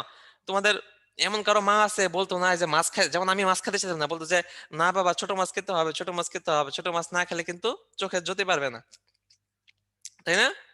ভিটামিন এ আছে, হ্যাঁ। তো ওই ভিটামিনের অভাবে রাতকানা রোগ হয়। তারপর হলো ভিটামিন ডি, ভিটামিন ডি এর অভাবে রিকেটস হয়। সেটা তোমরা জলজিতে পড়ে আসছো সমন্বয় নিয়ন্ত্রণে, যে ভিটামিন ডি এর অভাবে বাচ্চাদের হয় রিকেটস, বয়স্কদের কি হয় পড়ছিলা? একটু একটু রিমাইন্ড করো, বলো কি হয় বয়স্কদের কি হয় পড়ছিলা? বয়স্কদের osteomalacia, osteomalacia, very good, osteomalacia. তারপর দেখো তারপর তোমরা ভিটামিন কে এর অভাবে ক্লটিং ফ্যাক্টর তৈরি হয় না, এটা তো তোমরা জানো যে ভিটামিন কে এর অভাবে ক্লটিং ফ্যাক্টর তৈরি হয় না, এর জন্য সেখানে রক্তক্ষরণ হবে। তারপর ধরো ভিটামিন সি এর গল্প তোমরা কে না জানো, যে আমাদের আমেরিকা ডিসকভার করছে কে? তো আমেরিকা আমেরিকা ডিসকভার করছে কে? কলম্বাস। কলম্বাস যে জাহাজে করে গেছিল সেখানে স্কারবি হয়েছিল, কিন্তু তারা প্রাণে বেঁচে গেছিল কি জন্য? তাদের সাথে কমলা লেবু ছিল, তাই না? কমলা লেবু ছিল, হ্যাঁ কমলা লেবু ছিল তাদের সাথে। তো এই গল্প তো তোমরা অনেকেই জানো। তো এই যে ভিটামিন সি এর অভাবে স্কারবি হয়, ঠিক আছে, স্কারবি হয়, এটাও তোমরা তার মানে জানো। তারপর দেখো, তারপর দেখো এই যে আমাদের রিবোফ্লাভিন, রিবোফ্লাভিনের অভাবে জিহ্বার প্রদাহ তোমাদের এখানে কার অনেক সময় হয় না জিহ্বার এখানে ডোয়া বলে অনেকে, অনেক আঞ্চলিক ভাষায়, যে জিহ্বার মানে আশেপাশে মুখে ছোট ছোট সাদা দানার মতো একটা ঘা হয়, তাই না? অনেকেরই হয় না এখানে সাদা দানার মতো? হ্যাঁ, অনেক ব্যথা করে, খাওয়া যায় না, অনেক দিন খাওয়া খাওয়া দাওয়া যায় না। তো ওই সময় তোমরা কি করো, অনেকে রিবোফ্লাভিন ট্যাবলেট নিয়ে আসো, একটা হলুদ বড়ি ছোট, এই রিবোফ্লাভিন ট্যাবলেট নিয়ে আসো। তো এই যে, তাহলে দেখছো তোমাদের প্র্যাকটিক্যাল জীবন থেকে তোমরা এটা পেয়ে যাচ্ছ। তাহলে তোমাদের দেখো বাকি থাকে কি, বাকি কয়েকটা জাস্ট একটু মুখস্থ করা লাগে। এই যে বি6 পিরিয়ড হলো ডার্মাটাইটিস, ফলিক অ্যাসিড, এটা কিন্তু ইম্পর্টেন্ট, এটা একটু মুখস্থ করলে কিন্তু ইম্পর্টেন্ট। ফলিক অ্যাসিডের হবে হয় রক্ত শূন্যতা, বি12 ফলিক অ্যাসিড, বি12 ফলিক অ্যাসিডের অভাবে হয় রক্ত শূন্যতা, ফলিক অ্যাসিডের অভাবে হয় রক্ত শূন্যতা, ঠিক আছে, ফলিক অ্যাসিডের অভাবে রক্ত শূন্যতা, এটা একটু মাথায় রাখবা। আচ্ছা ডার্মাটিটিস, ডার্মাটিটিস মানে প্রদাহ, ঠিক আছে, স্কিনের প্রদাহ, মানে ডার্মিসের, ডার্মিস হলো স্কিনার লেয়ার, ঠিক আছে, সেটার প্রদাহ, সেটাকে বলতেছিল ডার্মাটিটিস। তো মুখের ভিতরের যে উপরের ডার্মিসের অংশটা সেখানে প্রদাহকে বলতেছে হলো ওই জিহ্বায় প্রদাহ, এর জন্য ব্রেকেটে লেখা, এই আর কি। তো দেখছো তোমরা কিন্তু ম্যাক্সিমাম গুলো তার মানে পারো। তার মানে একটু এটা হলো ডাইজেস্ট থেকে পড়তে হবে, একটু যদি মাথা খাটাও তাহলে ম্যাক্সিমাম গুলো তোমাদের মাথায় আছে, দুই একটা জাস্ট মাথায় রাখতে হচ্ছে। তো দেখছো কতটা সহজ হয়ে গেল, এখন ইনশাল্লাহ পারা যাবে না? যেভাবে প্রশ্ন আসুক, হ্যাঁ ইনশাল্লাহ পারা যাবে। এবার তাহলে অ্যান্সার করো, দেখি কতটুকু পারবা।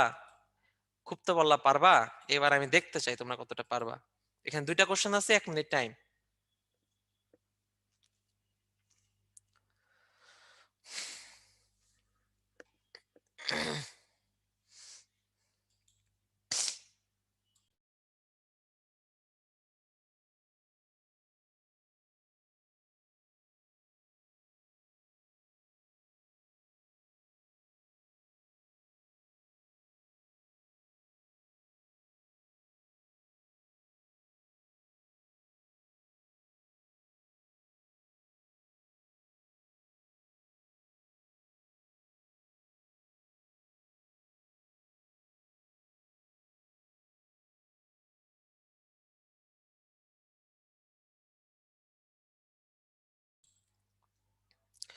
তোমাদের আর মাত্র 10 সেকেন্ড বাকি আছে, যারা এখনো শেষ করেনি তাড়াতাড়ি শেষ করো।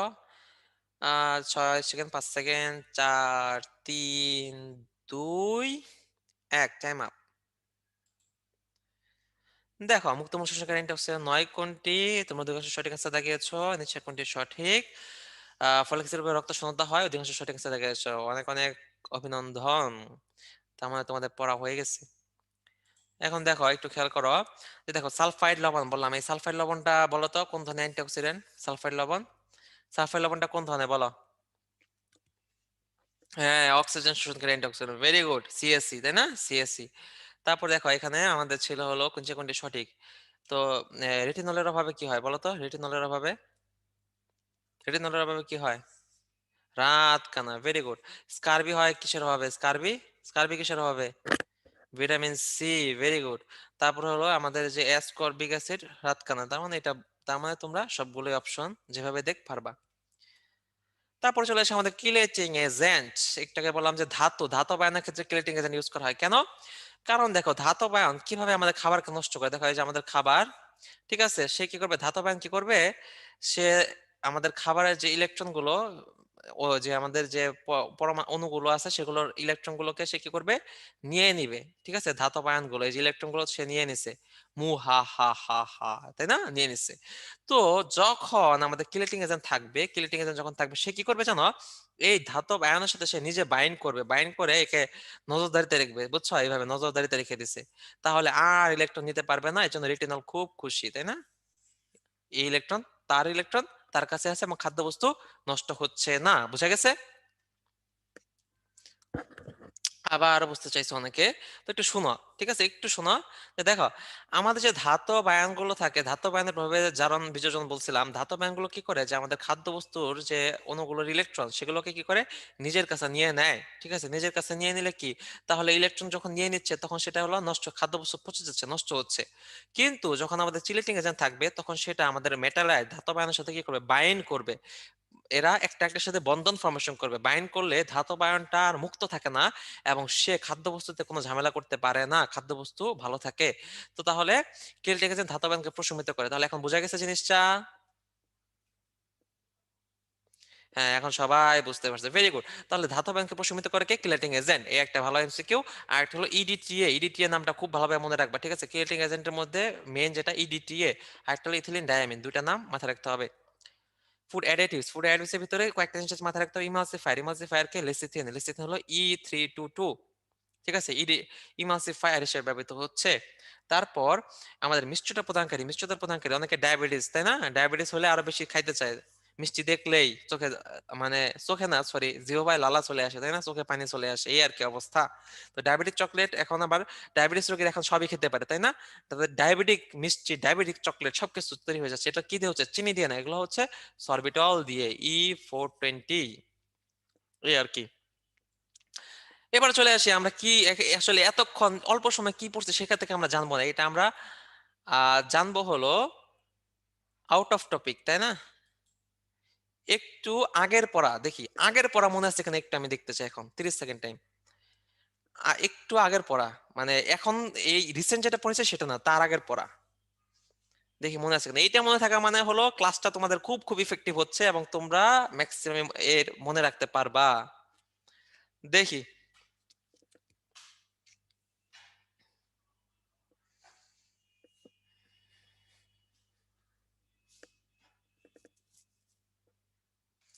ঠিক আছে, আমাদের আর 3 সেকেন্ড বাকি আছে, 2 সেকেন্ড, 1 সেকেন্ড, টাইম আপ। তো দেখো তোমরা ম্যাক্সিমামই আসলে সঠিক অ্যান্সার করতে পারছো, সোডিয়াম বেনজয়েড, এটা বলছিলাম যে সোডিয়াম বেনজয়েড, ঠিক আছে, তোমাদেরকে অনেক অনেক অভিনন্দন। তো দেখো সোডিয়াম বেনজয়েড, দেখছো এটা, এটা কিন্তু আমি বলছিলাম, ঠিক আছে, এটা আমি বলছিলাম কখন, সোডিয়াম বেনজয়েডটা, যে এই দেখো এগুলো আমরা কি চানাচুর, চিপস, আমাদের দৈনন্দিন যেগুলো খাই সেগুলোতে আসলে পছন্দ করি, সেগুলোতে ব্যবহার করা হচ্ছে। তার মানে কি, তার মানে হলো যে সেটা নিরাপদ হবে, নিরাপদ না হলে কিন্তু আমাদেরকে ব্যবহার করতে দিত না। সস, হ্যাঁ সস বলতো, সস, ঠিক আছে। তারপর ক্যানিং প্রসেস, আমাদের যে যে ক্যানিং, যে আমরা বিভিন্ন ফুড খাই, বিভিন্ন রকমের জিনিসপত্র আমরা খাই, জ্যাম জেলি বিভিন্ন রকমের কিছু, তো সেটা ক্যানিং প্রসেসের মাধ্যমে করা হচ্ছে সংরক্ষণ। তো ক্যানিং প্রসেসটাকে আমরা তাপীয় বায়ুশস্যকরণ পদ্ধতিও বলি। কারণ কি? কারণ হলো আমাদের জীবাণু ধ্বংস করার জন্য আমরা কি করতেছি? তাপ দিতে হয় না? তো তাপ দিতে হয়। আজকে শুক্রবার, একজন বলছে তাড়াতাড়ি। অবশ্যই আমরা তাড়াতাড়ি করতেছি। ঠিক আছে? তাড়াতাড়ি শেষ করব, সমস্যা নেই। কিন্তু আমাদেরকে কি জিনিসগুলো সহজ করেও শিখতে হবে, বুঝতে হবে, তাই না? তো আসো তো আমার সাথে। ২, ৪, ৫, ১০ মিনিট বেশি লাগলো। আসো না? হ্যাঁ, আছে ইনশাআল্লাহ। তো দেখো, পদ্ধতি হলো তাপীয় বায়ু শোষকরণ। তাপীয় জিনিসটা কি আসতেছে? তাপীয়। তাপীয় কেন আসতেছে? তাপীয় হলো আমাদেরকে জীবাণু ধ্বংস করার জন্য আমাকে তাপ দিতে হচ্ছে। এজন্য এটার নাম হচ্ছে তাপীয় বায়ু শোষকরণ। কেন বলতেছি? পানিগুলোকে আমরা বের করে দিচ্ছি যাতে আর ব্যাকটেরিয়া জন্মাতে না পারে। ফার্স্টে মারতেছি, তারপর যাতে আর জন্মাতে না পারে সেজন্য বায়ু শুষ্ককরণ করতেছি। এর জন্য ক্যানিং প্রসেস কি আমাদের আরেকটা নাম কি? তাপীয় বায়ু শুষ্ককরণ। এবং তাপীয় এই ক্যানিং প্রসেস কয়টা স্তর? কয়টা স্তর? কয়টা স্তর? ৩ টা। Very good. এই যে বলছিলাম, এই চ্যাপ্টার ৩ময়। এই দুনিয়া ৩ এর খেলা, তাই না? এই দুনিয়া ৩ এর খেলা। তো দেখো, আমাদের প্রথম স্তর আমরা কি করবো? ফার্স্ট হলো কাঁচামাল সংগ্রহ করবো, তাই না? কেটে নিয়ে আসতেছি। তারপর সেটাকে গ্রেডিং করব, মানে কোনটা ভালো কোনটা খারাপ বাছাই করব। তো তোমরা যে যে ম্যাঙ্গো জুস খাও, ম্যাঙ্গো ফ্রুটিকা, ফ্রুট জুস, তো তাই না? তো এই যে এখানে এখানে কি ব্যবহার করা হয় বলো তো? এখানে কি ব্যবহার করা হয়? কি ব্যবহার করা হয়? আচ্ছা, এখানে অনেকে লেখছে আম, এখানে আসলে মিষ্টি কুমড়া ব্যবহার করা হয়। যারা মিষ্টি কুমড়া লেখছে তারা ঠিক লেখছে, বুঝছো? এখানে কুমড়া ব্যবহার করে, এখানে আম নাই। এখানে মিষ্টি কুমড়ার সাথে হলো আমের ফ্লেভার থাকে, ঠিক আছে? বলে না আমের ফ্লেভারে। তো যাই হোক, তোমরা মিষ্টি কুমড়া খাচ্ছ টাকা দিয়ে কিনে, তো এই জন্য মিষ্টি কুমড়া কিনবা না টাকা দিয়ে, ঠিক আছে? তার পরিবর্তে দুধ খাবা। অনেকে দুধ খেতে ভালো লাগে না, কিন্তু দুধ তোমাদের জন্য উপকারী, দুধ খাবা, এই আর কি। তো এই মিষ্টি কুমড়া খাওয়া না। তো তারপরে দেখো গ্রেডিং প্রসেস পরে হলো ধৌতকরণ। ঠিক আছে, ধৌতকরণ, ঠিক আছে। তো এই ধৌতকরণ করার পরে কি করবা? খোসা ছাড়াইতে হবে, তাই না? তো এই যে প্রাইমারি যে কাজগুলো সংগ্রহ করলা, বাছাই করলা, সেটাকে গ্রেডিং বলতেছে, তারপর হলো ধৌতকরণ, তারপর হলো খোসা ছাড়ানো। তো এই এই হলো আমাদের প্রথম স্তর। তো দেখো, বাছাইকরণকে কি বলতেছি আমরা? গ্রেডিং। তো এই জিনিসগুলো ইম্পর্টেন্ট, বুঝছো? বাছাইকরণ, ধরো বাছাইকরণ জিনিসটাকে আমরা কি বলি, সেখানে অপশন দিয়ে দিবে, গ্রেডিং বলে নাকি এক্সস্টিং বলে না সিলিং বলে না ব্লাঞ্চিং বলে, এটা হলো আমাদের একটু মাথায় রাখতে হবে। তারপর দ্বিতীয় স্তর ব্লাঞ্চিং বা সিদ্ধ করা। ঠিক আছে, ব্লাঞ্চিং বা সিদ্ধ করা। তো এই সিদ্ধ করাকে আমরা কি বলতেছি? সিদ্ধ করাকে কি বলতেছি? ব্লাঞ্চিং। ঠিক আছে, ব্লাঞ্চিং। ঠিক আছে, ব্লাঞ্চিং। তো এই যে আমরা সিদ্ধ করাকে বলছি আমাদের ব্লাঞ্চিং। তো এটা কিন্তু ইম্পর্টেন্ট, কারণ দিয়ে দিতে সিদ্ধ করার জিনিস এই প্রসেসটাকে, এটাকে আমরা কি বলতেছি? অপশনে থাকবে ব্লাঞ্চিং, এক্সস্টিং, সিলিং, এই বিষয়গুলো থাকবে, রিটর্টিং। তো সিদ্ধ করলাম, ভালো কথা।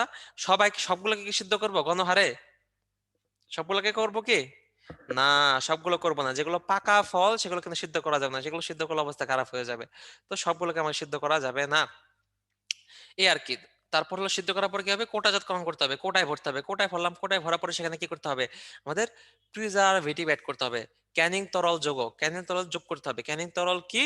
প্রিজারভেটিভ গুলো আমাদের যোগ করতে হবে। তো এইটাকে আমার এই পর্যন্ত আমাদের কি দ্বিতীয় স্তর। তারপর হবে তৃতীয় স্তরের কাজকে, সেখানে আমার কি করতে হবে? আমাকে পানি বের করে দিতে হবে, তাই না? যাতে আবার ব্যাকটেরিয়া জন্মাতে না পারে। তো সেটাকে আমরা কি বলতেছি? বায়ু শুষ্ককরণ। বায়ু শুষ্ককরণের নাম হলো এক্সস্টিং। তো আমাদের এমসিকিউ দিতে পারে যে ভাষ্য শোষণ প্রক্রিয়ার নাম কি, সেখানে অপশন দিয়ে দিবে ব্লাঞ্চিং, তারপরে হলো রিটর্টিং, এক্সস্টিং, এগুলো। তো আমাদের ভাষ্য শোষণ পদ্ধতি বলতেছে আমাদের এক্সস্টিং এবং রিটর্টিং বা নির্বীজকরণ, ঠিক আছে? পানি বের করে দিছে, এখন আবার নির্বীজকরণের মানে কি দরকার আছে? এটার কোনো দরকার আছে নাকি? আচ্ছা, অনেকে বলছো না, আসলে আছে, দরকার আছে। কি দরকার আছে? দেখো, তোমরা এখন আমরা একটু বোটানি পড়ি, বোটানিতে পড়ছো না? ব্যাকটেরিয়ার স্পোর, স্পোর, তাই না? প্রতিকূল পরিবেশে এই স্পোর গুলো থাকে, তাই না? কিন্তু যখন অনুকূল পরিবেশ পাবে, আবার এই স্পোর গুলো থেকে কি হবে? জীবন্ত একটা ব্যাকটেরিয়া তৈরি হয়ে যাবে, জীবন্ত ব্যাকটেরিয়া তৈরি হয়ে যাবে এই স্পোর গুলো থেকে, তাই না? তো এই যে স্পোর গুলো কিন্তু এই যে তাপে আমরা ব্লাঞ্চিং করছি তাতে নষ্ট হয় না। এজন্য আমাদের নির্বীজকরণ বা রিটোর্টিং প্রয়োজন হয়। নির্বীজ মানে স্পোর গুলোকে ধ্বংস করা। ঠিক আছে, স্পোর গুলোকে ধ্বংস করতেছে এই এই জায়গায়, যাতে হলো ভবিষ্যতেও কখনোই যাতে আমাদের আবার নতুন করে ব্যাকটেরিয়া তৈরি হতে না পারে। এরপর আমরা কি করব? বুঝা গেছে রিপ্লোটিং জিনিসটা কি? আচ্ছা, বোঝা গেছে। তারপর হলো আমরা কি করবো? তো সেটাকে আবার শীতলীকরণ করে লেবেলিং করে দিব। শেষ আমাদের খাদ্যবস্তু সংরক্ষণের জিনিসটা। তো দেখো, এই যে আমাদের ফার্স্টে আমরা কি করছি? বাছাইকরণ। এই যে আমাদের বাছাইকরণ, ঠিক আছে, বাছাইকরণ। তারপর হলো আমাদের গ্রেডিং। আমরা হলো সরি, ফার্স্টে কালেক্ট করলাম, তারপর বাছাই করলাম, তারপর হলো আমরা ধুলাম, তারপর হলো আমাদের স্লাইস করলাম, তাই না? এই পর্যন্ত আমাদের 1 নাম্বার ধাপ।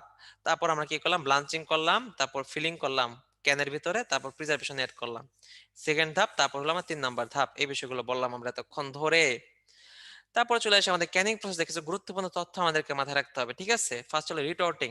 রিটোর্টিং এর ক্ষেত্রে আমাদের কি নষ্ট করি? Bacteria, spore. এটা কিন্তু এই জিনিসটা ভালোভাবে মাথায় রাখতে হবে, ব্যাকটেরিয়া স্পোরকে আমরা নষ্ট করতেছি। এবং ক্যানিং তরলের ক্ষেত্রে আমাদের গড় ভাবে বললে ফলের ক্ষেত্রে 30 থেকে 40% চিনি সিরাপ, এবং সবজি এবং মাংসের ক্ষেত্রে হলো 7 থেকে 15% NaCl এর দ্রবণ। এটা হলো গড় কথা। তারপর হলো ব্লাঞ্চিং। ব্লাঞ্চিং এর ক্ষেত্রে কি, ব্লাঞ্চিং আমরা কাকে বলছি? পানি সিদ্ধ করা, তাই না? সিদ্ধ করা, পানিতে সিদ্ধ করাকে বলতেছি আমরা ব্লাঞ্চিং। এবং মাছের ক্ষেত্রে হলো জিঙ্ক অক্সাইড প্রলেপযুক্ত কৌটা। মাছের ক্ষেত্রে কি, জিঙ্ক অক্সাইড প্রলেপযুক্ত কৌটা আমাদের প্রয়োজন। এটা একটু মাথায় রাখবা। তো দেখো, এক্সস্টিং বা ব্যাসনকরণের হলো দুইটা পদ্ধতি, একটা পানি স্ফুটন বাদ পদ্ধতি। আচ্ছা, অনেকে বলতেছো যে এই যে আমাদের জিঙ্ক অক্সাইড প্রলেপ কেন দেওয়া হয়? জিঙ্ক অক্সাইড প্রলেপটা, এটা হলো আমাদের যে ভালো খাদ্যবস্তুটাকে ভালো রাখার জন্য একটা হলো আহ, উপাদান প্রয়োজন, এর জন্য এটা আসলে দেওয়া হয়, এই আর কি। তো তারপর দেখো আমাদের পানি স্ফুটন বাদ পদ্ধতি এবং চাপ কোটাজাতকরণ পদ্ধতি, ঠিক আছে? দুই রকম। আচ্ছা, উজ্জ্বল রাখার জন্য দেখায় সেটা হলো জিঙ্ক সালফেট। এখানে কিন্তু দুইটা জিনিস আছে, একটা জিঙ্ক সালফেট এবং জিঙ্ক অক্সাইড। একটু বইয়ে দেখে নেবা, ঠিক আছে? দুইটার মধ্যে পেঁয়াজ বাজাবে না। তো দেখো, সিলিং সিলিং এখানে হলো দুই রকম পদ্ধতি, একটা হলো পানি স্ফুটন বাদ পদ্ধতি, আর একটা হলো চাপ কোটাজাতকরণ পদ্ধতি। তো এই দুই পদ্ধতিটা কি, কার্যকারিতা কি? পানি স্ফুটন বাদ পদ্ধতিতে আমরা কি করি, যে হলো একটা হলো পাত্র নেই, সেখানে পানি নেই, পানির মধ্যে র্যাকের মধ্যে আমরা হলো এই ক্যানগুলা রাখি, তারপরে যে তাপ দেই, এটা হলো পানি স্ফুটন বাদ পদ্ধতি। সেখানে আমার তাপ কম লাগে, 82 থেকে 100 ডিগ্রি সেন্টিগ্রেড। কিন্তু আমাদের চাপ কোটাজাতকরণ পদ্ধতি, সেখানে হলো আমরা কি করি, সেখানে প্রেসার ক্যান নিয়ে সেখানে চাপও দেয়, তার মানে আলটিমেটলি তাপমাত্রা বেড়ে যায়, 115 থেকে 121 ডিগ্রি সেন্টিগ্রেড হয়ে যায়। তো দেখো যে আলটিমেটলি কিন্তু প্রেসার দিলে তাপমাত্রা বেড়ে যাবে, এটা স্বাভাবিক। কারণ তোমাদের দেখো, আম্মুরা মাঝে মাঝে, এই যে আজকে শুক্রবার, অনেকের বাসায়, যারা বাসায় আছো, গরুর মাংস রান্না হবে। তো দেখো, পাতিলেরা যখন রান্না করে আর যখন প্রেসার কুকারে যখন রান্না করে, কোথায় তাড়াতাড়ি রান্না হয় বলো তো? পাতিল না প্রেসার কুকার? হ্যাঁ, প্রেসার কুকারে তাড়াতাড়ি রান্না হয়, তাই না? প্রেসার কুকারে তাড়াতাড়ি রান্না হয়, তো এটা কেন হয়? সেখানে তাপ চাপ দুইটাই আছে। তো এই হলো বিষয়টা। তো আমার দেখো, যখন আমার তাপ বেশি লাগতেছে, কখন? চাপ কোটাজাতকরণের ক্ষেত্রে। সেখানে আমরা কোন ক্ষেত্রে করতেছে বলছে? কম অম্লীয় বস্তুর ক্ষেত্রে। কারণ কি, যখন একটা বস্তু অম্লীয় থাকবে, সেখানে কি ব্যাকটেরিয়া এমনি জন্মানোর চান্স কি কম না বেশি বলতো? অম্লীয় থাকলে কম। এজন্য এজন্য অম্লীয় বস্তুর ক্ষেত্রে পানি স্ফুটন বাদ পদ্ধতি করতেছি, সেখানে আমার এমনি কম তাপ দিচ্ছি, কম তাপে যথেষ্ট, কারণ এখানে আমার পরিবেশটা অম্লীয়, ঠিক আছে? যেমন টমেটো, বিভিন্ন টক জাতীয় ফল। কিন্তু এখানে আমার পরিবেশটা অম্লীয় না, তার মানে ব্যাকটেরিয়া জন্মানোর হলো চান্স বেশি, সেক্ষেত্রে জন্য আমরা তাপ বেশি দিচ্ছি, এই জন্য আমরা চাপ কোটাজাতকরণ পদ্ধতি ইউজ করতেছি। এবং এটা নির্ভরযোগ্য পদ্ধতি একমাত্র, কারণ কি, এখানে স্পোর বেঁচে থাকার কোনো আর চান্সই নাই, ঠিক আছে? তো বোঝা গেছে তাহলে কি, এটা আমার মুখস্থ করতে হবে যে কোনটা বেশি নির্ভরযোগ্য, কোনটা কম অম্লীয় বস্তুর ক্ষেত্রে, কোনটা বেশি অম্লীয় বস্তুর ক্ষেত্রে, কোনটা তাপমাত্রা বেশি? এগুলোকে মুখস্থ করার কিছু আছে না। এজন্যই ভেরি গুড, দেখছো? তার মানে ক্লাসটা করে তোমাদের মুখস্থটা কত কমে যাচ্ছে, মুখস্থ করার জিনিস কত কমে যাচ্ছে, জিনিসগুলো কত সহজে তোমরা পারতেছো। তারপর দেখো, ক্যানিং এ ব্যবহৃত তরল প্রিজারভেটিভ। এখানে দেখো, আহ সবগুলো একত্রে নিয়ে আসছি, তোমাদের বইয়ে বিভিন্ন পৃষ্ঠা ছড়িয়ে ছিটিয়ে যেগুলো ছিল, সেগুলো আমরা একত্র করছি, ঠিক আছে? একত্র করছি, শর্টকাট করছি।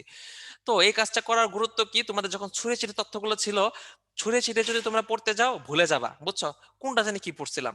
তো তোমাদের কাজ কি, একটা পৃষ্ঠা নিবা, একটা পৃষ্ঠায় কোনটায় কতটুকু কতটুকু দ্রবণ, কত পার্সেন্ট, সেটা হলো তোমরা কি করবে, এক পৃষ্ঠা নোট করবা, নোট করে বইয়ে পেস্টিং করে লাগিয়ে রাখবা। তো শুধু এইটা না, তোমাদের এরকম অনেক তথ্য আছে যে ডাইজেস্টে আছে বা অন্যান্য জায়গা থেকে পড়ছো, অন্যান্য বইয়ের তথ্য, সেগুলো ভাইয়া ভাইয়া পুরো তোমরা অবশ্যই বইয়ে লিখে রাখবা। লেখার জায়গা না থাকলে কোন একটা পৃষ্ঠায় লেখে, মোটা পৃষ্ঠায় লিখে সেটা পেস্টিং করে রেখে দেবা। কারণ পরীক্ষা 2-3 সপ্তাহ আগে তোমরা বই ছাড়া অন্য কিছু পড়ারই ভাইয়া পুরো টাইম পাবা না। তো তখন বইটা পড়বা। তো আলটিমেটলি অন্যান্য জায়গার তথ্যগুলো তোমার আর রিভিশন দেওয়া হবে না, যদি তোমার বইয়ে না থাকে। তো এইভাবে ইনশাল্লাহ বইটা প্রিপেয়ার করা যাবে না। হ্যাঁ, যাবে। অনেকে বলছে ডাইজেস্ট আছে না, ডাইজেস্ট আছে। ঠিক আছে, ডাইজেস্ট আছে। কিন্তু আমি কি বললাম? পরীক্ষার আগের ২ সপ্তাহে তুমি ডাইজেস্ট পড়ার টাইম পাবা? পাবা না। পরীক্ষার আগের ১ সপ্তাহ আগে বা ২ সপ্তাহ আগে। তো ওই সময় তুমি বই পড়লে তখন তোমার ডাইজেস্টের তথ্যগুলো মিসিং হয়ে যাবে। ঠিক আছে? এটা আমরা হলো এক্সপেরিয়েন্স থেকে বলতেছি। যে আসলে ১ সপ্তাহ আগে তখন আর অন্য কিছু পড়ারই মন চায় না। ১ সপ্তাহ আগে মানে কি?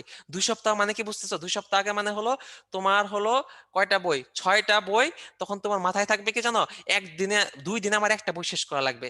২ দিনে একটা বই শেষ করা লাগবে, সেই অবস্থা তোমার বই শেষ হইতে চাইতেছে না, সেখানে তোমার ডাইজেস্ট ধরার টাইম হবে? হবে না। তো এখনই সুযোগ ডাইজেস্ট থেকে তথ্যগুলো বইয়ে লিখে রাখা। এখন দেখো, যেখানে দেখো আম, আম পেয়ারা, আম এবং পেয়ারা এই দুই ক্ষেত্রে কি চিনি দ্রবণ এবং সাইট্রিক অ্যাসিড, দুই ক্ষেত্রে দেখো চিনি দ্রবণ লাগতেছে, সাইট্রিক অ্যাসিড লাগতেছে, কিন্তু পার্সেন্টেজটা আলাদা। আমের ক্ষেত্রে 2% বেশি, এক্ষেত্রে পেয়ারার ক্ষেত্রে 2% কম। এবং তারপর দেখো সবজি, বিভিন্ন রকম সবজি আছে, ম্যাক্সিমাম গুলোতে দেখবা এরকম, ম্যাক্সিমাম গুলোতে এই গড় ভাবে এটাই 2% লবণ পানি, 5% চিনি দ্রবণ ম্যাক্সিমাম গুলোতে। তো এই জন্য এটা হলো দেখছো মনে রাখা সহজ। তারপর মাছের ক্ষেত্রে আলাদা ভাবে দেওয়া 2% খাদ্য লবণ, 2% চিনি দ্রবণ, মাংসের ক্ষেত্রে সেমই দেওয়া। তার মানে কি মাছ মাংস দুইটাতে আমার সেম, 2% খাদ্য লবণ, 2% চিনি দ্রবণ। মাছ মাংসে দুই দুই দুই মানে সব দুই, সবজিতে হলো 2-5। ঠিক আছে? তো দেখছো কতটা সহজ হয়ে গেল আমাদের জিনিসগুলো এক ছকে। তো দেখো ফুড ক্যানে 1972 সাল থেকে টিনের পাত থেকে তৈরি করা হয়, এটা তেমন ইম্পর্টেন্ট না। তারপর ফুড লেকার, ফুড লেকার জিনিসটা কি তোমরা বুঝো? ফুড লেকার জিনিসটা কি তোমরা বুঝো? ফুড লেকার জিনিসটা কি? আচ্ছা, বুঝো না।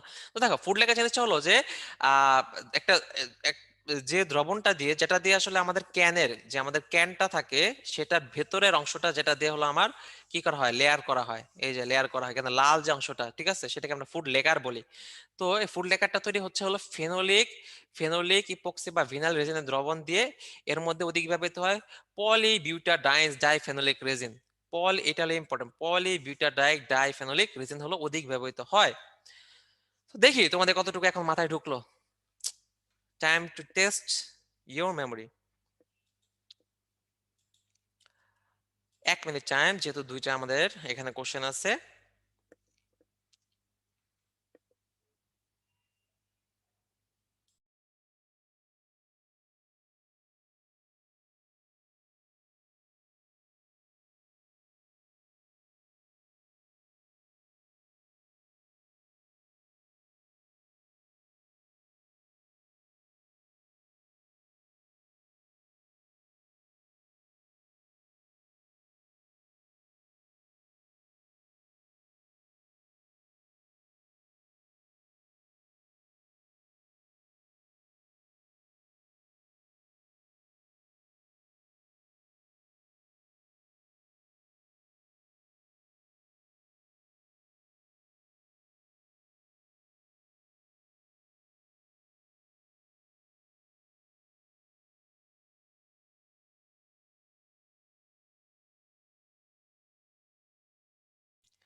আমাদের টাইম শেষ, আমি পোল শেষ করতেছি।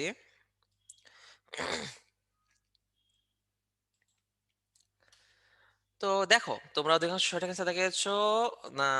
আম করে জনগণ কোন রাসায়নিক পৃথিবীতে ব্যবহৃত হয়? হ্যাঁ, তোমরা অধিকাংশ সঠিক অ্যান্সার দেখিয়েছো।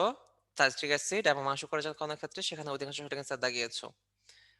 তোমাদেরকে অভিনন্দন, কারণ হলো নন্দন, তাই না? তো দেখো, এখানে দেখো অনেককে আবার একটু ভুল দাগিয়েছো, সোডিয়াম বেনজোয়েট দাগিয়েছো। সোডিয়াম বেনজোয়েট কিন্তু এখানে হবে না। আমি আগেই বলছিলাম আম করে যতক্ষণ এখানে দুইটা জিনিস ছিল, কি কি ছিল? সাইট্রিক অ্যাসিড ছিল, আরেকটা কি ছিল? আরেকটা কি ছিল বলো তো? আরেকটা কি ছিল? আরেকটা কি ছিল? আরেকটা কি ছিল? চিনি। হ্যাঁ, চিনি, সাইট্রিক অ্যাসিড, চিনি। আম পেয়ারা দুটার ক্ষেত্রে ছিল। তারপর হলো আমাদের মাংস কোটাজাতকরণে কোনটি ব্যবহৃত হয়? আমরা বলছিলাম মাছ মাংস দুটার ক্ষেত্রে কি ছিল? কয় পার্সেন্ট ছিল মাছ মাংস দুটার ক্ষেত্রেই? হ্যাঁ, সবই ছিল দুই, দুই ছিল। Very good.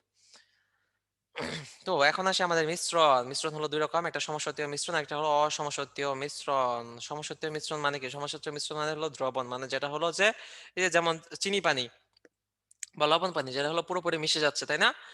দ্রবটা পুরোপুরি মিশে যাচ্ছে, সেটা হলো সমসত্ব মিশ্রণ বা দ্রবণ। আমাদের সমস্যা হয় কয়েকটা পরের গুলোতে, যে হলো আমাদের কলয়েড সাসপেনশন, অধঃক্ষেপণ এবং অর্থাৎ প্রেসিপিটেশন এবং কোয়াগুলেশন। এই চারটা টার্ম নিয়ে অনেক সময় আমাদের অনেকের উল্টাপাল্টা হয়। চারটা টার্ম এমন কে কে আছো যা 100% ক্লিয়ার না, মানে আবছা আবছা আছে? এরকম আছো না? এরকম কে কে আছো? হ্যাঁ, অনেকেই আছে, তাই না? তো আমরা জিনিসগুলো একটু বুঝবো। তো দেখো, ফার্স্টে দেখো ট্রু সলিউশন। সলিউশন তো আমরা বুঝলাম যেটা হলো পুরোপুরি আমাদের দ্রব্যগুলো মিশে যাচ্ছে। কিন্তু এখানে হলো আমার হলো 0 এখানে আমাদের হলো এই কত? এখানে আমার দ্রব্যগুলোর আকার কত বলো তো? দ্রব্যগুলোর আকার কত?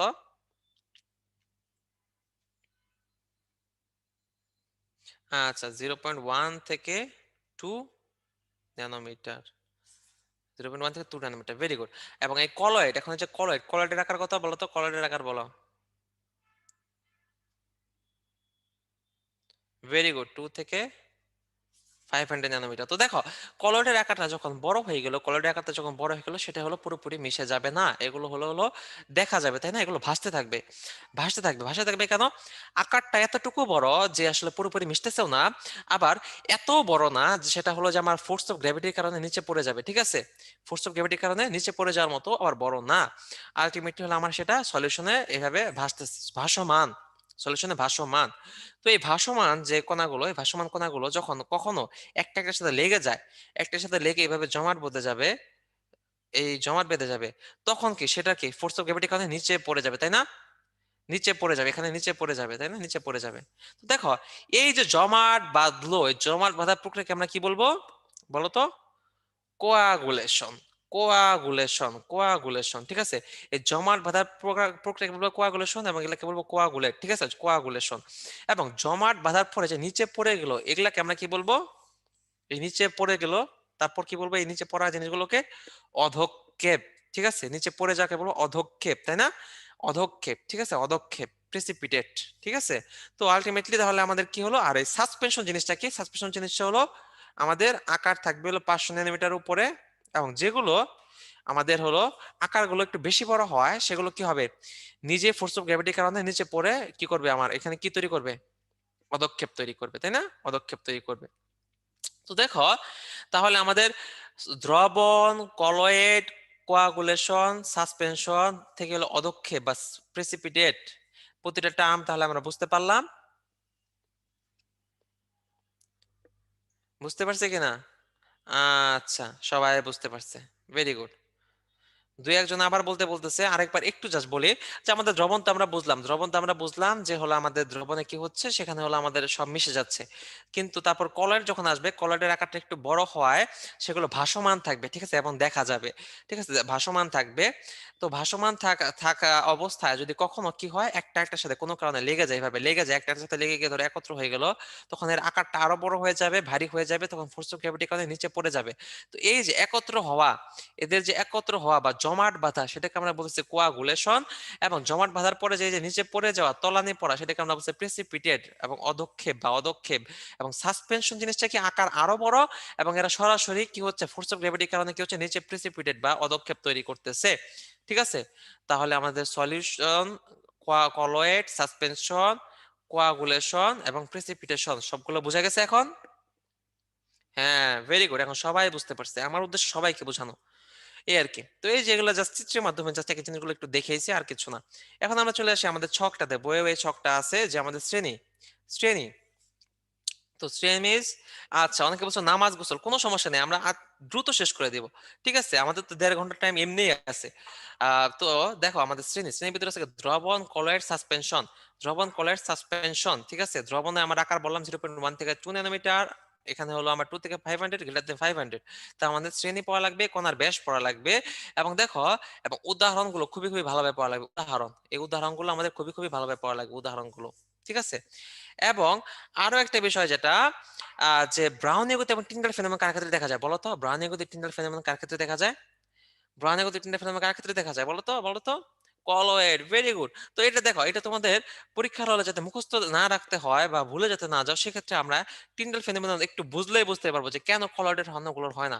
দ্রবণের কণার ব্যাস আমরা বলেছি, কলয়েডের কণার ব্যাস আমরা বলেছি। এই যে টিন্ডাল ফেনোমেনন একটু দেখো। টিন্ডাল ফেনোমেনন জিনিসটা কি তোমরা কি বুঝো সবাই? টিন্ডাল ফেনোমেনন জিনিসটা কি? আচ্ছা, অনেকে বুঝো না। একটু তাহলে খেয়াল করো, টিনের ফেনোমেনন জিনিসটা বুঝলেই বুঝবা কেন কলয়েডের হয় বাকিগুলোর হয় না, তাহলে আর এটা মুখস্থ করতে হবে না।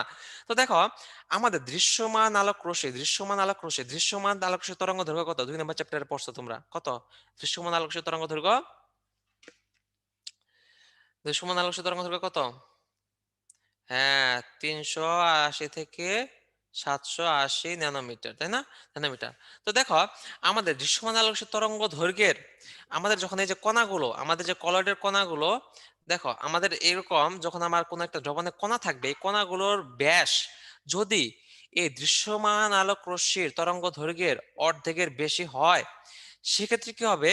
সেক্ষেত্রে আলোটা যাওয়ার পরে এদের এখানে যখন পড়বে, কণার উপরে যখন পড়বে, তারপর সেটা বিচ্ছুরিত হবে। ঠিক আছে? কণার উপরে যখন পড়বে সেটা বিচ্ছুরিত হবে, বিচ্ছুরিত হয়ে তারপর বের হয়ে চলে যাবে। তো এই যে এখানে গিয়ে কণার কারণে বিচ্ছুরিত হলো, সেটা যখন আমরা মাইক্রোস্কোপের মাধ্যমে দেখব, মাইক্রোস্কোপের মাধ্যমে যখন আমরা দেখব, তখন সেটাকে আমরা উজ্জ্বল দেখতে পাবো। ঠিক আছে? উজ্জ্বল দেখতে পাবো, এটাকে বলবো আমরা টিন্ডাল ফেনোমেনন। তাহলে বুঝে গেছে টিন্ডাল ফেনোমেনন জিনিসটা কি?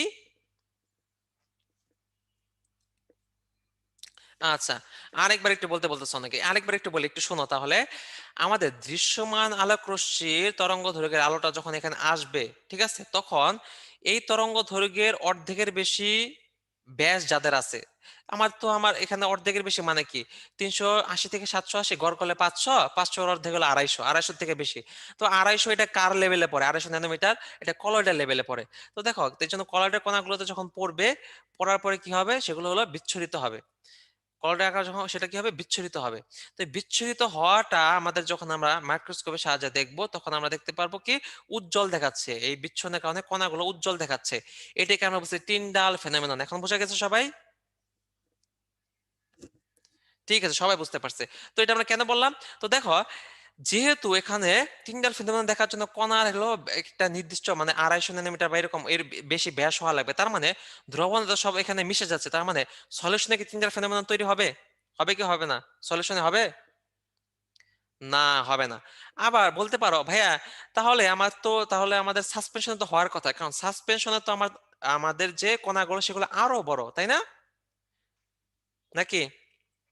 হ্যাঁ, কিন্তু সাসপেনশন হবে না কেন? সাসপেনশনে কি সেটা কি ভাসতে পারে, নাকি হলো একটু পরে সেটা হলো যে কণাগুলো ছিল সেগুলো হলো সাসপেনশনে প্রেসিপিটেট হয়ে যাবে? কি হবে? হ্যাঁ, প্রেসিপিটেট হয়ে যাবে, পড়ে যাবে।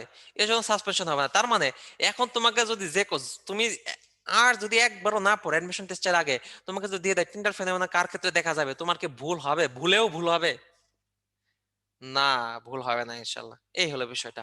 তো এখন ব্যবহার কি? আকাশ আসমানি দেখায় টিন্ডাল ফেনোমেননের কারণে, সমুদ্রের জলরাশি নীল দেখায় একই কারণে, এই আর কি। তো এরপরে আসে আমাদের ব্রাউনীয় গতি। ব্রাউনীয় গতিটা হলো টিন্ডাল ফেনোমেননের সাথে সম্পর্কিত। তার মানে টিন্ডাল ফেনোমেনন কলাইডার আছে মানে ব্রাউনীয় গতিও কলাইডার আছে। এটা জাস্ট তোমাদের এমনি মাথায় থাকবে, এটা তোমাদের এমনি মাথায় থাকবে, ঠিক আছে? এখন তোমরা যদি তারপরে বুঝতে চাও আমি বলতে পারবো, অল্প করে একটু বুঝতে চাও ব্রাউনীয় গতি জিনিসটা? আচ্ছা একটু, আচ্ছা অল্প করে, জাস্ট অল্প করে আমরা বুঝিয়ে দিচ্ছি। দেখো ব্রাউনীয় গতি, দেখো ব্রাউনীয় গতি একটু দেখো, একটু খেয়াল করো। যে দেখো আমাদের এখানে কি আছে, আমাদের কলয়েডের মধ্যে দুটা জিনিস, একটা বিস্তারণ মাধ্যম, একটা বিস্তারিত বস্তু কণা। যেটা কম থাকে সেটাকে আমরা কি বলি? যেটা কম থাকে সেটাকে আমরা কি বলি? বিস্তার মাধ্যম না কণা? কণা, ভেরি গুড। সেটাকে আমরা বলি কণা। কম থাকে যেটাকে আমরা কণা, বেশি থাকে সেটাকে বলে মাধ্যম। তো দেখো ব্রাউনীয় গতি দেখলাম কলয়েড কণা, কণা ধরলাম এটা একটা কণা। তো এই কণাকে যে এই যে দ্রাবকের যে মাধ্যমের যে কণাগুলো আছে, মাধ্যমের যে পার্টিকেল গুলো আছে, মাধ্যমের পার্টিকেল গুলো কি করে? ধাক্কা দেয়। ধরো এইদিকে মাধ্যমের পার্টিকেল বেশি, এদিক থেকে ধাক্কা বেশি দিচ্ছে, এদিকে কম, এদিকে কম। তাহলে এইটা কি নিচের দিকে যাবে না উপরের দিকে উঠবে? কোন দিকে যাবে এর গতিটা? এই কলয়েডের কণাটার নিচের দিকে যাবে। ভালো কথা এখানে আসলো। আবার ধরো এই দিক থেকে মাধ্যমের যে পার্টিকেল তাদের প্রেসার বেশি, ঠিক আছে, বেশি।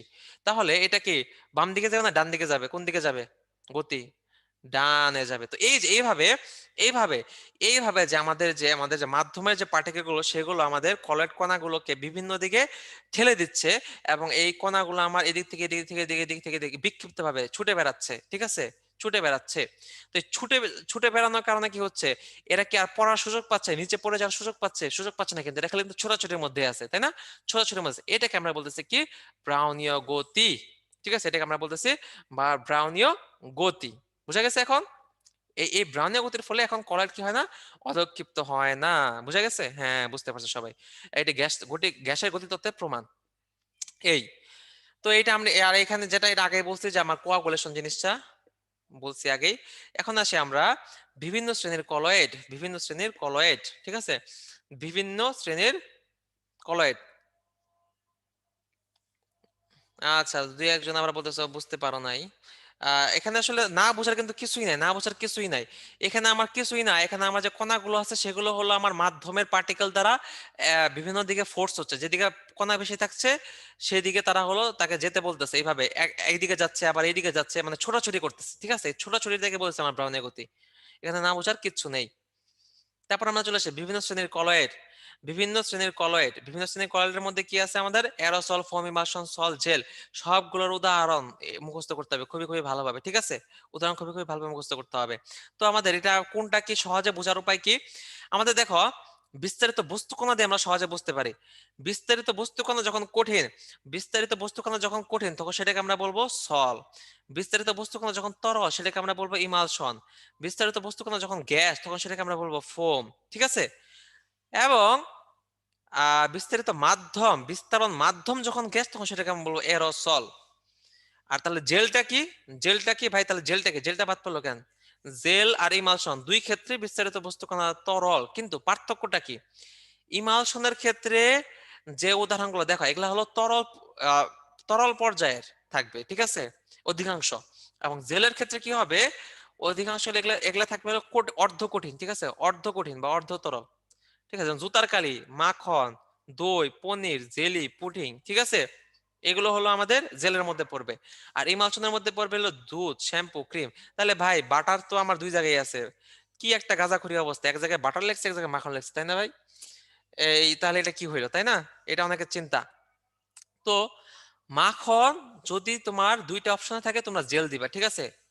কারণ মাখন আসলে অধিকাংশ সময় আমরা অর্ধকঠিন অবস্থায় পাই, তো এটা তোমরা হলো জেল দিবা। এই হলো বিষয়টা।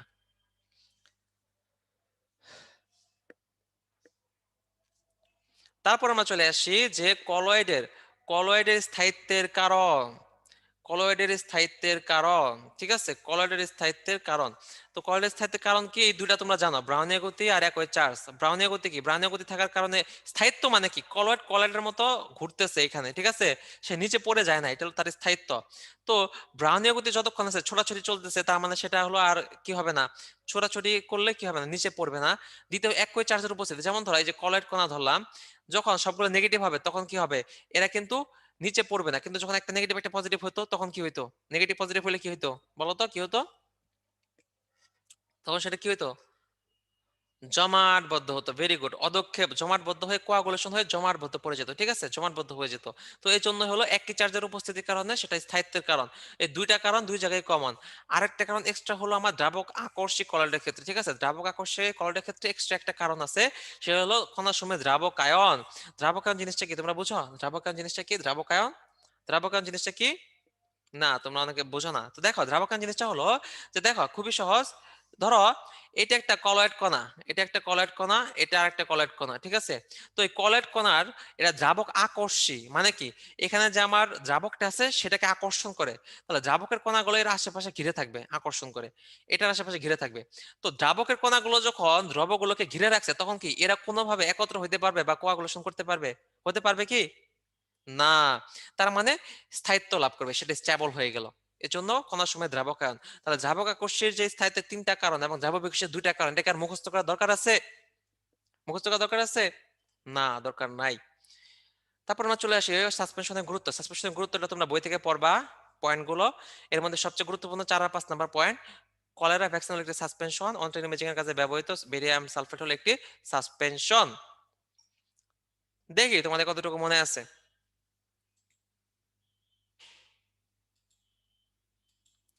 একটা পোল, তাই 30 সেকেন্ড টাইম।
তোমাদের টাইম 1 মিনিট দিয়ে বেশি, 38 সেকেন্ড বেশি দিয়েছি।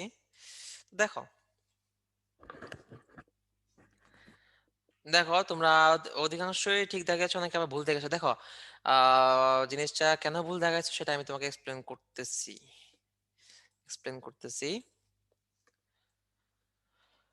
প্রথমত প্রথমত ভুল দেখাইছো কি নিয়ে? ভুল দেখাইছো হলো তোমরা কলয়েড নিয়ে। বি অনেকে দেখাইছো, ঠিক আছে, বি অনেকে দেখাইছো, কিন্তু কলয়েডের ব্রেকেট এখানে কি দেওয়া আছে?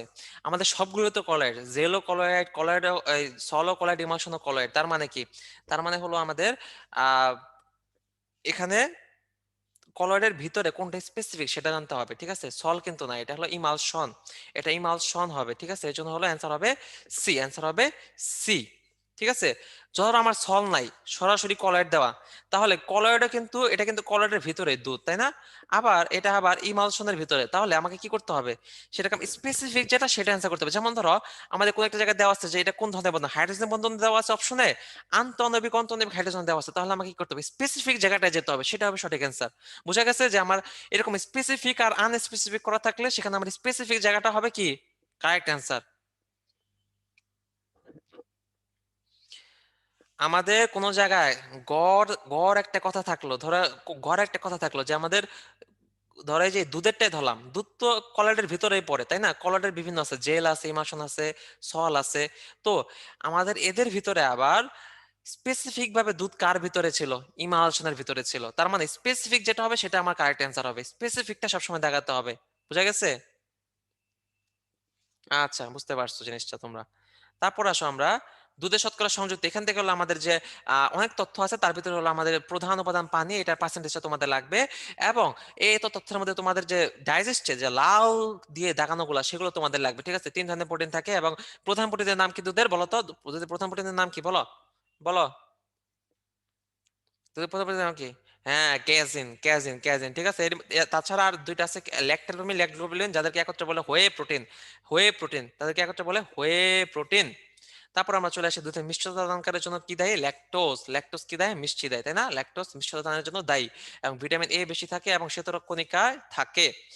এবার আসি আমাদের দুধের পিএইচ। পিএইচ কত? গাভীর দুধের পিএইচ হলো 0.029 থেকে 0.039। আপেক্ষিক গুরুত্ব মাপার যন্ত্রের নাম ল্যাক্টোমিটার। দুধের পিএইচ 6 থেকে 6.9 এর মাধ্যমে সংরক্ষণ করা হয়। তো দেখো, যেহেতু পিএইচ বেসিক ভাবে মেনটেন করা হয়, তাহলে পিএইচ 6.5 এর কম হলে আমরা কি যোগ করব? কোনো কি যোগ করব? কোন ধরনের বেসিক সাবস্টেন্স যোগ করব, তাই না? বেসিকের ভিতরে আমরা কি যোগ করবো? এখানে সোডিয়াম বাইকার্বনেট অথবা সোডিয়াম কার্বনেট যোগ করা হয়। দুধকে সংরক্ষণের জন্য তাপমাত্রা কি 10 ডিগ্রি সেন্টিগ্রেডের এবং ব্যাকটেরিয়া মুক্ত পরিবেশ দরকার। তারপর দেখো বিভিন্ন প্রাণীর দুধের শতকরা সংযুক্তি। এখানে হলো আমাদের দেখো পুরো একটা ছক থেকে আমরা মাত্র এই কয়েকটা তথ্য পড়বো। কি তথ্যগুলো পড়বো? তোমাদের বইয়ের ছকে যে আমাদের গাঢ় কালি করা তথ্যগুলো আছে, মানে ল্যাকটোজ কোনটায় বেশি আছে, কোন পার্সেন্টেজটা বেশি, পানি কোন পার্সেন্টেজটা বেশি, চর্বি কোন পার্সেন্টেজটা বেশি, ওই বেশি শুধু একটা একটা তথ্য করে আমরা পড়বো, বাকিগুলো আমাদের পড়ার দরকার নেই। তোমাদের বইয়ে সুন্দর করে গাঢ় করে দেওয়া আছে বেশি বেশি তথ্যগুলো। তারপর আমরা চলে আসি পাস্তোরায়ন। দুধকে সংরক্ষণের জন্য কয়টা পদ্ধতি বলো তো? কয়টা পদ্ধতি দুধকে সংরক্ষণের জন্য? আচ্ছা, তোমাদের বইয়ে দুইটা আছে, আরেক বই আবার তিনটা আছে, ঠিক আছে। তো এই দুই তিন নিয়ে চিন্তা করার কিছু নাই, এই পদ্ধতি কয়টা আসবে না, এগুলা সমস্যা নেই। তোমরা যেটা জানবা যে 3 রকমের যে পদ্ধতি, হোল্ডার পদ্ধতি, এসটিএসটি পদ্ধতি, তোমাদের বইয়ে দুইটা দেখবা, আরেকটা দেখবা হলো ইউএসটি পদ্ধতি। এটা তোমাদেরকে জানতে হবে, এটা ইম্পর্টেন্ট। টেম্পারেচার কত? 138 থেকে 140 ডিগ্রি সেন্টিগ্রেড। ইউএসটি পদ্ধতি 138 থেকে 140 ডিগ্রি সেন্টিগ্রেড। এটা বইয়ে তোমরা লিখে রাখো, লিখে রাখবা। এখন তো স্লাইড আমি দিয়ে দেবো, আপাতত লেখার দরকার নেই, স্লাইডে তো থাকবেই, স্লাইড দিয়ে দেওয়া হবে। 138 থেকে 140 ডিগ্রি সেন্টিগ্রেড। এবং বাকি দুটার টেম্পারেচার কত? এইচটিএসটি তে 74 ডিগ্রি সেন্টিগ্রেড 15 সেকেন্ড, এবং হোল্ডারে হলো 63 থেকে 66 ডিগ্রি সেন্টিগ্রেড এবং 30 মিনিট। খেয়াল করো, এখানে 30 মিনিট, 30 মিনিট, আর এখানে হলো 15 সেকেন্ড, 15 মিনিট না। কিন্তু এই জিনিসটা অনেকে ভুল হয়, কোন জায়গাগুলো ভুল হয় সেগুলো কিন্তু দেখিয়ে দিচ্ছি, ঠিক আছে। আমরা প্রায় ক্লাস কিন্তু আর মাত্র 15 মিনিটের মতো হবে, টাইম বেশিক্ষণ নেওয়া হবে না, তোমাদের যেহেতু নামাজ আছে। তো তোমরা কেউ তার আগে যেও না, তার আগে লিপ নিলে তোমাদের লস, কারণ এই যে কোনগুলো তোমাদের এক্সট্রা আছে বা কোনগুলো বেশি গুরুত্বপূর্ণ, কোনগুলো শর্টকাট মেথড, তোমরা কিছুই শিখতে পারবা না, যেহেতু এটা রেকর্ডেড থাকতেছে না।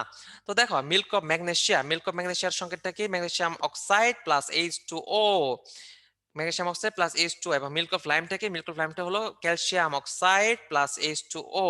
এই সংকেতটা আমাদের জন্য গুরুত্বপূর্ণ। কোয়াগুলেশন জিনিসটা তোমাদেরকে আমি আগেই বলেছি।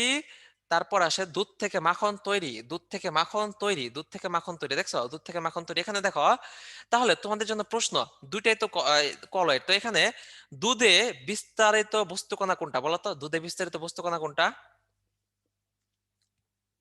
হ্যাঁ, অয়েল বা চর্বি, ঠিক আছে, পানি না কিন্তু, অয়েল বা চর্বি, চর্বি, ঠিক আছে, চর্বিটা হলো আমাদের বিস্তারিত বস্তুকণা, যেটা কম থাকবে। দুধে পানি বেশি থাকে, ঠিক আছে, এর জন্য এটা হচ্ছে অয়েল ইন ওয়াটার, পানির মধ্যে চর্বি। আর বাটারে, বাটারে হলো আমার তাহলে বিস্তারিত বস্তুকণা কোনটি? বাটারে পানি। Very good. এখানে হলো পানি হলো বিস্তারিত বস্তু কণা, বলছিলাম যেটা কম থাকবে সেটা হলো বস্তু কণা। মানে একই জিনিস এক জায়গায় মাধ্যম এক জায়গায় কণা হয়ে যাচ্ছে, কারণ কি, যেটা কম কোনটা বেশি এর উপর। তারপর আসে মাখনের খাদ্যমান, মাখনের খাদ্যমান আছে, এই আমাদের পার্সেন্টেজ গুলো মাথায় রাখতে হবে, কোনটা কত পার্সেন্ট।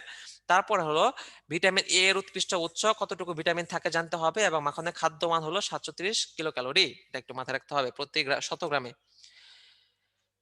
এবার দেখি তোমাদের কতটুকু মাথায় আছে। মাথায় পাশাপাশি কমন সেন্সও তোমাদেরকে একটু খাটাতে হবে, ঠিক আছে, একটু কমন সেন্স খাটাবা, কমন সেন্স খাটাবা, কমন সেন্স খাটাবা, কারণ বলছিলাম যে তোমাদের প্রশ্ন জানার ভিতর থেকে আসবে, সহজ আসবে, উল্টাপাল্টা চিন্তা করার কোনো কারণ নেই, বেশি চিন্তা করতে যাবে না। বেশি চিন্তা করতে গেলে জাতীয় ফুল হয়ে যাবে গোলাপ, বলছিলাম না, কিন্তু জাতীয় ফুল সাপ্লাই আছে, এই আর কি। আর হলো জাতীয় ফল হয়ে যাবে আম, কিন্তু জাতীয় ফল কাঁঠালি আছে, ঠিক আছে। পার 5 সেকেন্ড টাইম, টাইম আপ, শেষ করছি আমি।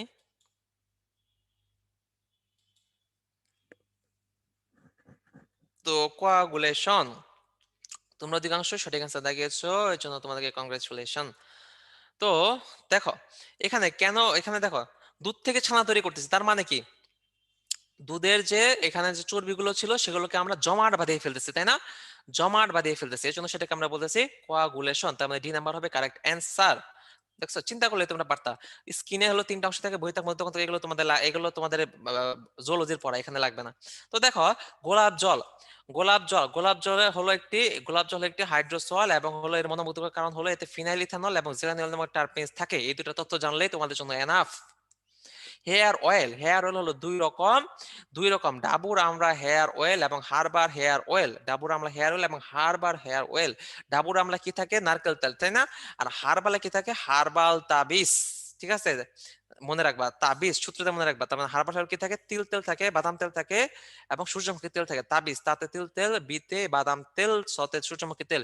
এখানে ভাটিকা, তাই না, এই ভাটিকা আসলে ছবি দিচ্ছে যদিও, কিন্তু খুবই বাজে গন্ধ, এগুলো আমি ইউজই করতে পারি না। তোমাদের অধিকাংশেরই একই অবস্থা, মানে ছেলেদের, মেয়েদের অনেকে আসলে এগুলা প্রচুর গন্ধ, তাই না, এই আর কি। তো জিনিসটা মাথায় রাখবা, ডাবুর আমড়ায় হলো নারকেল তেল, আর হারবারে হলো তিল তেল, বাদাম তেল এবং সূর্যমুখী তেল। তো হেয়ার অয়েল, হেয়ার অয়েলের উপাদানগুলো, উপাদানগুলো অন্তত এই যে উপরের 3টা খুবই ভালোভাবে পড়বা, ঠিক আছে, উপরের 3টা। কোমলতাদায়ক হিসেবে petroleum oil, canola oil. Emulsifier হিসেবে অলিক অ্যাসিড, এবং অ্যান্টিঅক্সিডেন্ট হিসেবে টিবিউটাইল হাইড্রোকুইনন। এই 3টা খুবই ভালোভাবে পড়তে হবে, এই 3টা খুবই খুবই ভালোভাবে পড়তে হবে। টেলকম পাউডারের প্রধান উপাদান হলো টেলক 92%, এবং এর সংকেত hydrated magnesium silicate, hydrated magnesium silicate. আচ্ছা, তো দেখো, তো আহ, একজন আবার কয়েকজন জিজ্ঞেস করতেছে, ভাইয়া তেল ইউজ করেন, আমরা তো তেল ইউজ করি না, তাই না। আর তেল ইউজ করা লাগে, বুঝছো, এটা আল্লাহ রাসূলের সুন্নাহ। আল্লাহ রাসূলের কাছে একবার আসছিল এক লোক, উস্কো শুষ্ক চুল টুল নিয়ে, পরে তাকে পাঠিয়ে দিছে মসজিদ থেকে, বলছে তুমি, তোমার কি চিরুনি তেল নাই, তো তুমি একটু চুলটা সুন্দরভাবে আশ্রয় আসো। তার মধ্যে আবার আমার আছে দাড়ি, বুঝছো, চুল দাড়ি দুইটাই আছে, তো তেল লাগেই, এই আর কি। তারপর চলে আসি যে আমাদের হাইড্রেটেড ম্যাগনেসিয়াম সিলিকেটের যে যে সংকেত, সংকেতগুলো খুব সহজ না, সহজ কিনা সংকেতগুলো, কি মনে হয়? না, সহজ না, কিন্তু সংকেতগুলো ইম্পর্টেন্ট, পড়তে হবে। তো দেখো, আমরা সংকেতগুলো না পড়ে, সংকেতগুলো না পড়ে আসলে আমরা অ্যান্সার করব কিভাবে, দেখো কিভাবে। অক্সিজেন ইকস টু 12, মাথায় রাখবো, অক্সিজেন 12, সিলিকন হলো 4, ম্যাগনেসিয়াম হলো,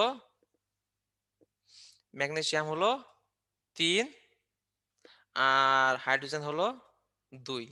সংখ্যাটা জাস্ট মাথায় রাখবা, বুঝছো, সংখ্যাটা মাথায় রাখবা, সংকেতের দরকার নাই।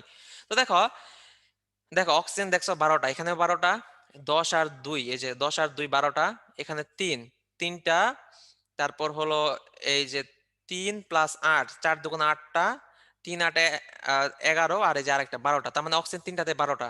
সিলিকন দেখো এখানে চারটা, এখানেও চারটা, এখানেও চারটা। ম্যাগনেসিয়াম এখানেও তিনটা, এখানেও তিনটা, এখানেও তিনটা। হাইড্রোজেন এখানেও দুইটা, এখানেও দুইটা, এখানেও দুইটা। বুঝছো?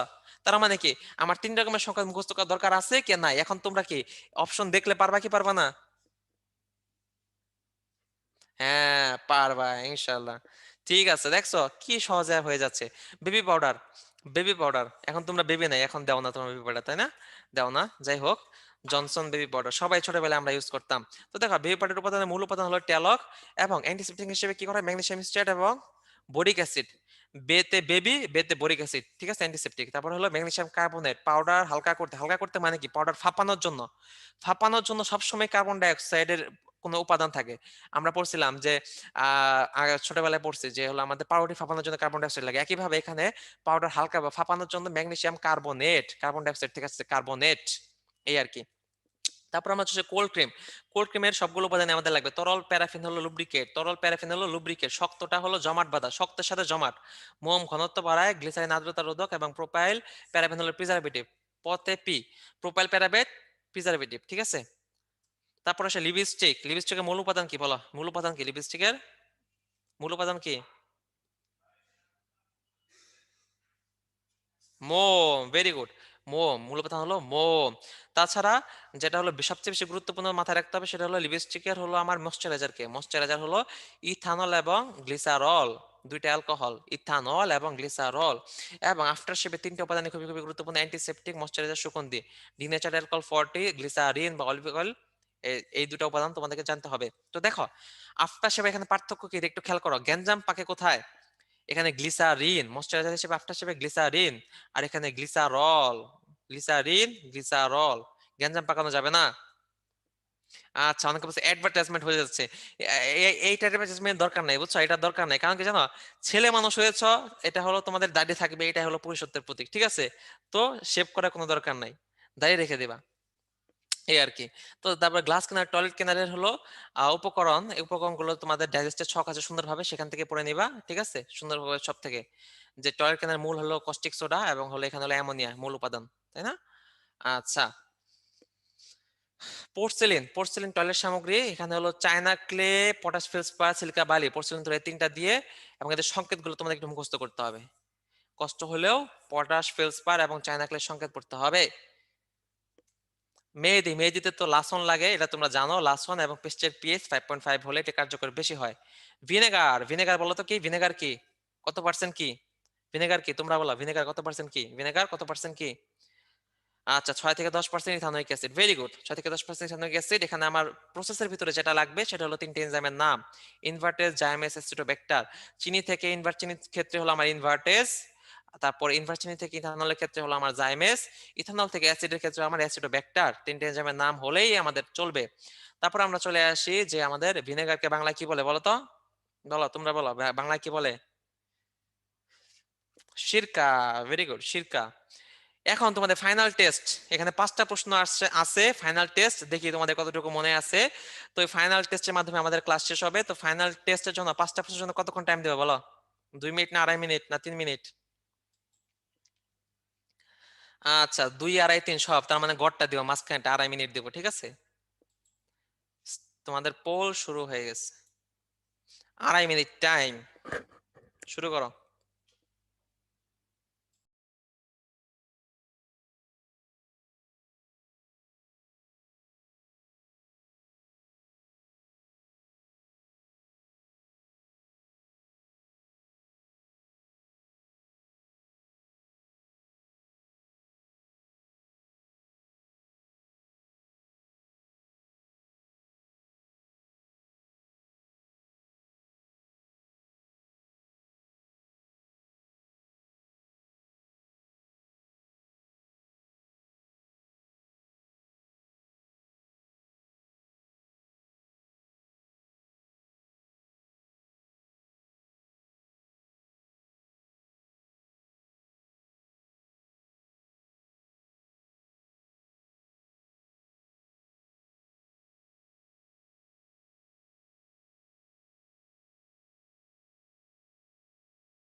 তোমাদের 2 মিনিট প্রায় শেষ, একটু চিন্তা করে অ্যান্সার করো। এখন এই জিনিসগুলো একটু মুখস্থ করা জিনিস তো, হয়তো বা সবারই পুরোপুরি মুখস্থ হয় নাই, কিন্তু খুশির সংবাদ হলো যে অধিকাংশ সঠিক অ্যান্সার করতেছো, তার মানে আসলে অনেকেরই ক্লাসই পড়া হয়ে গেছে। আর যাদের হয় নাই তারা আসলে গিয়ে একবার পড়লে ইনশাল্লাহ হয়ে যাবে, তো চিন্তার কোনো কারণ নাই।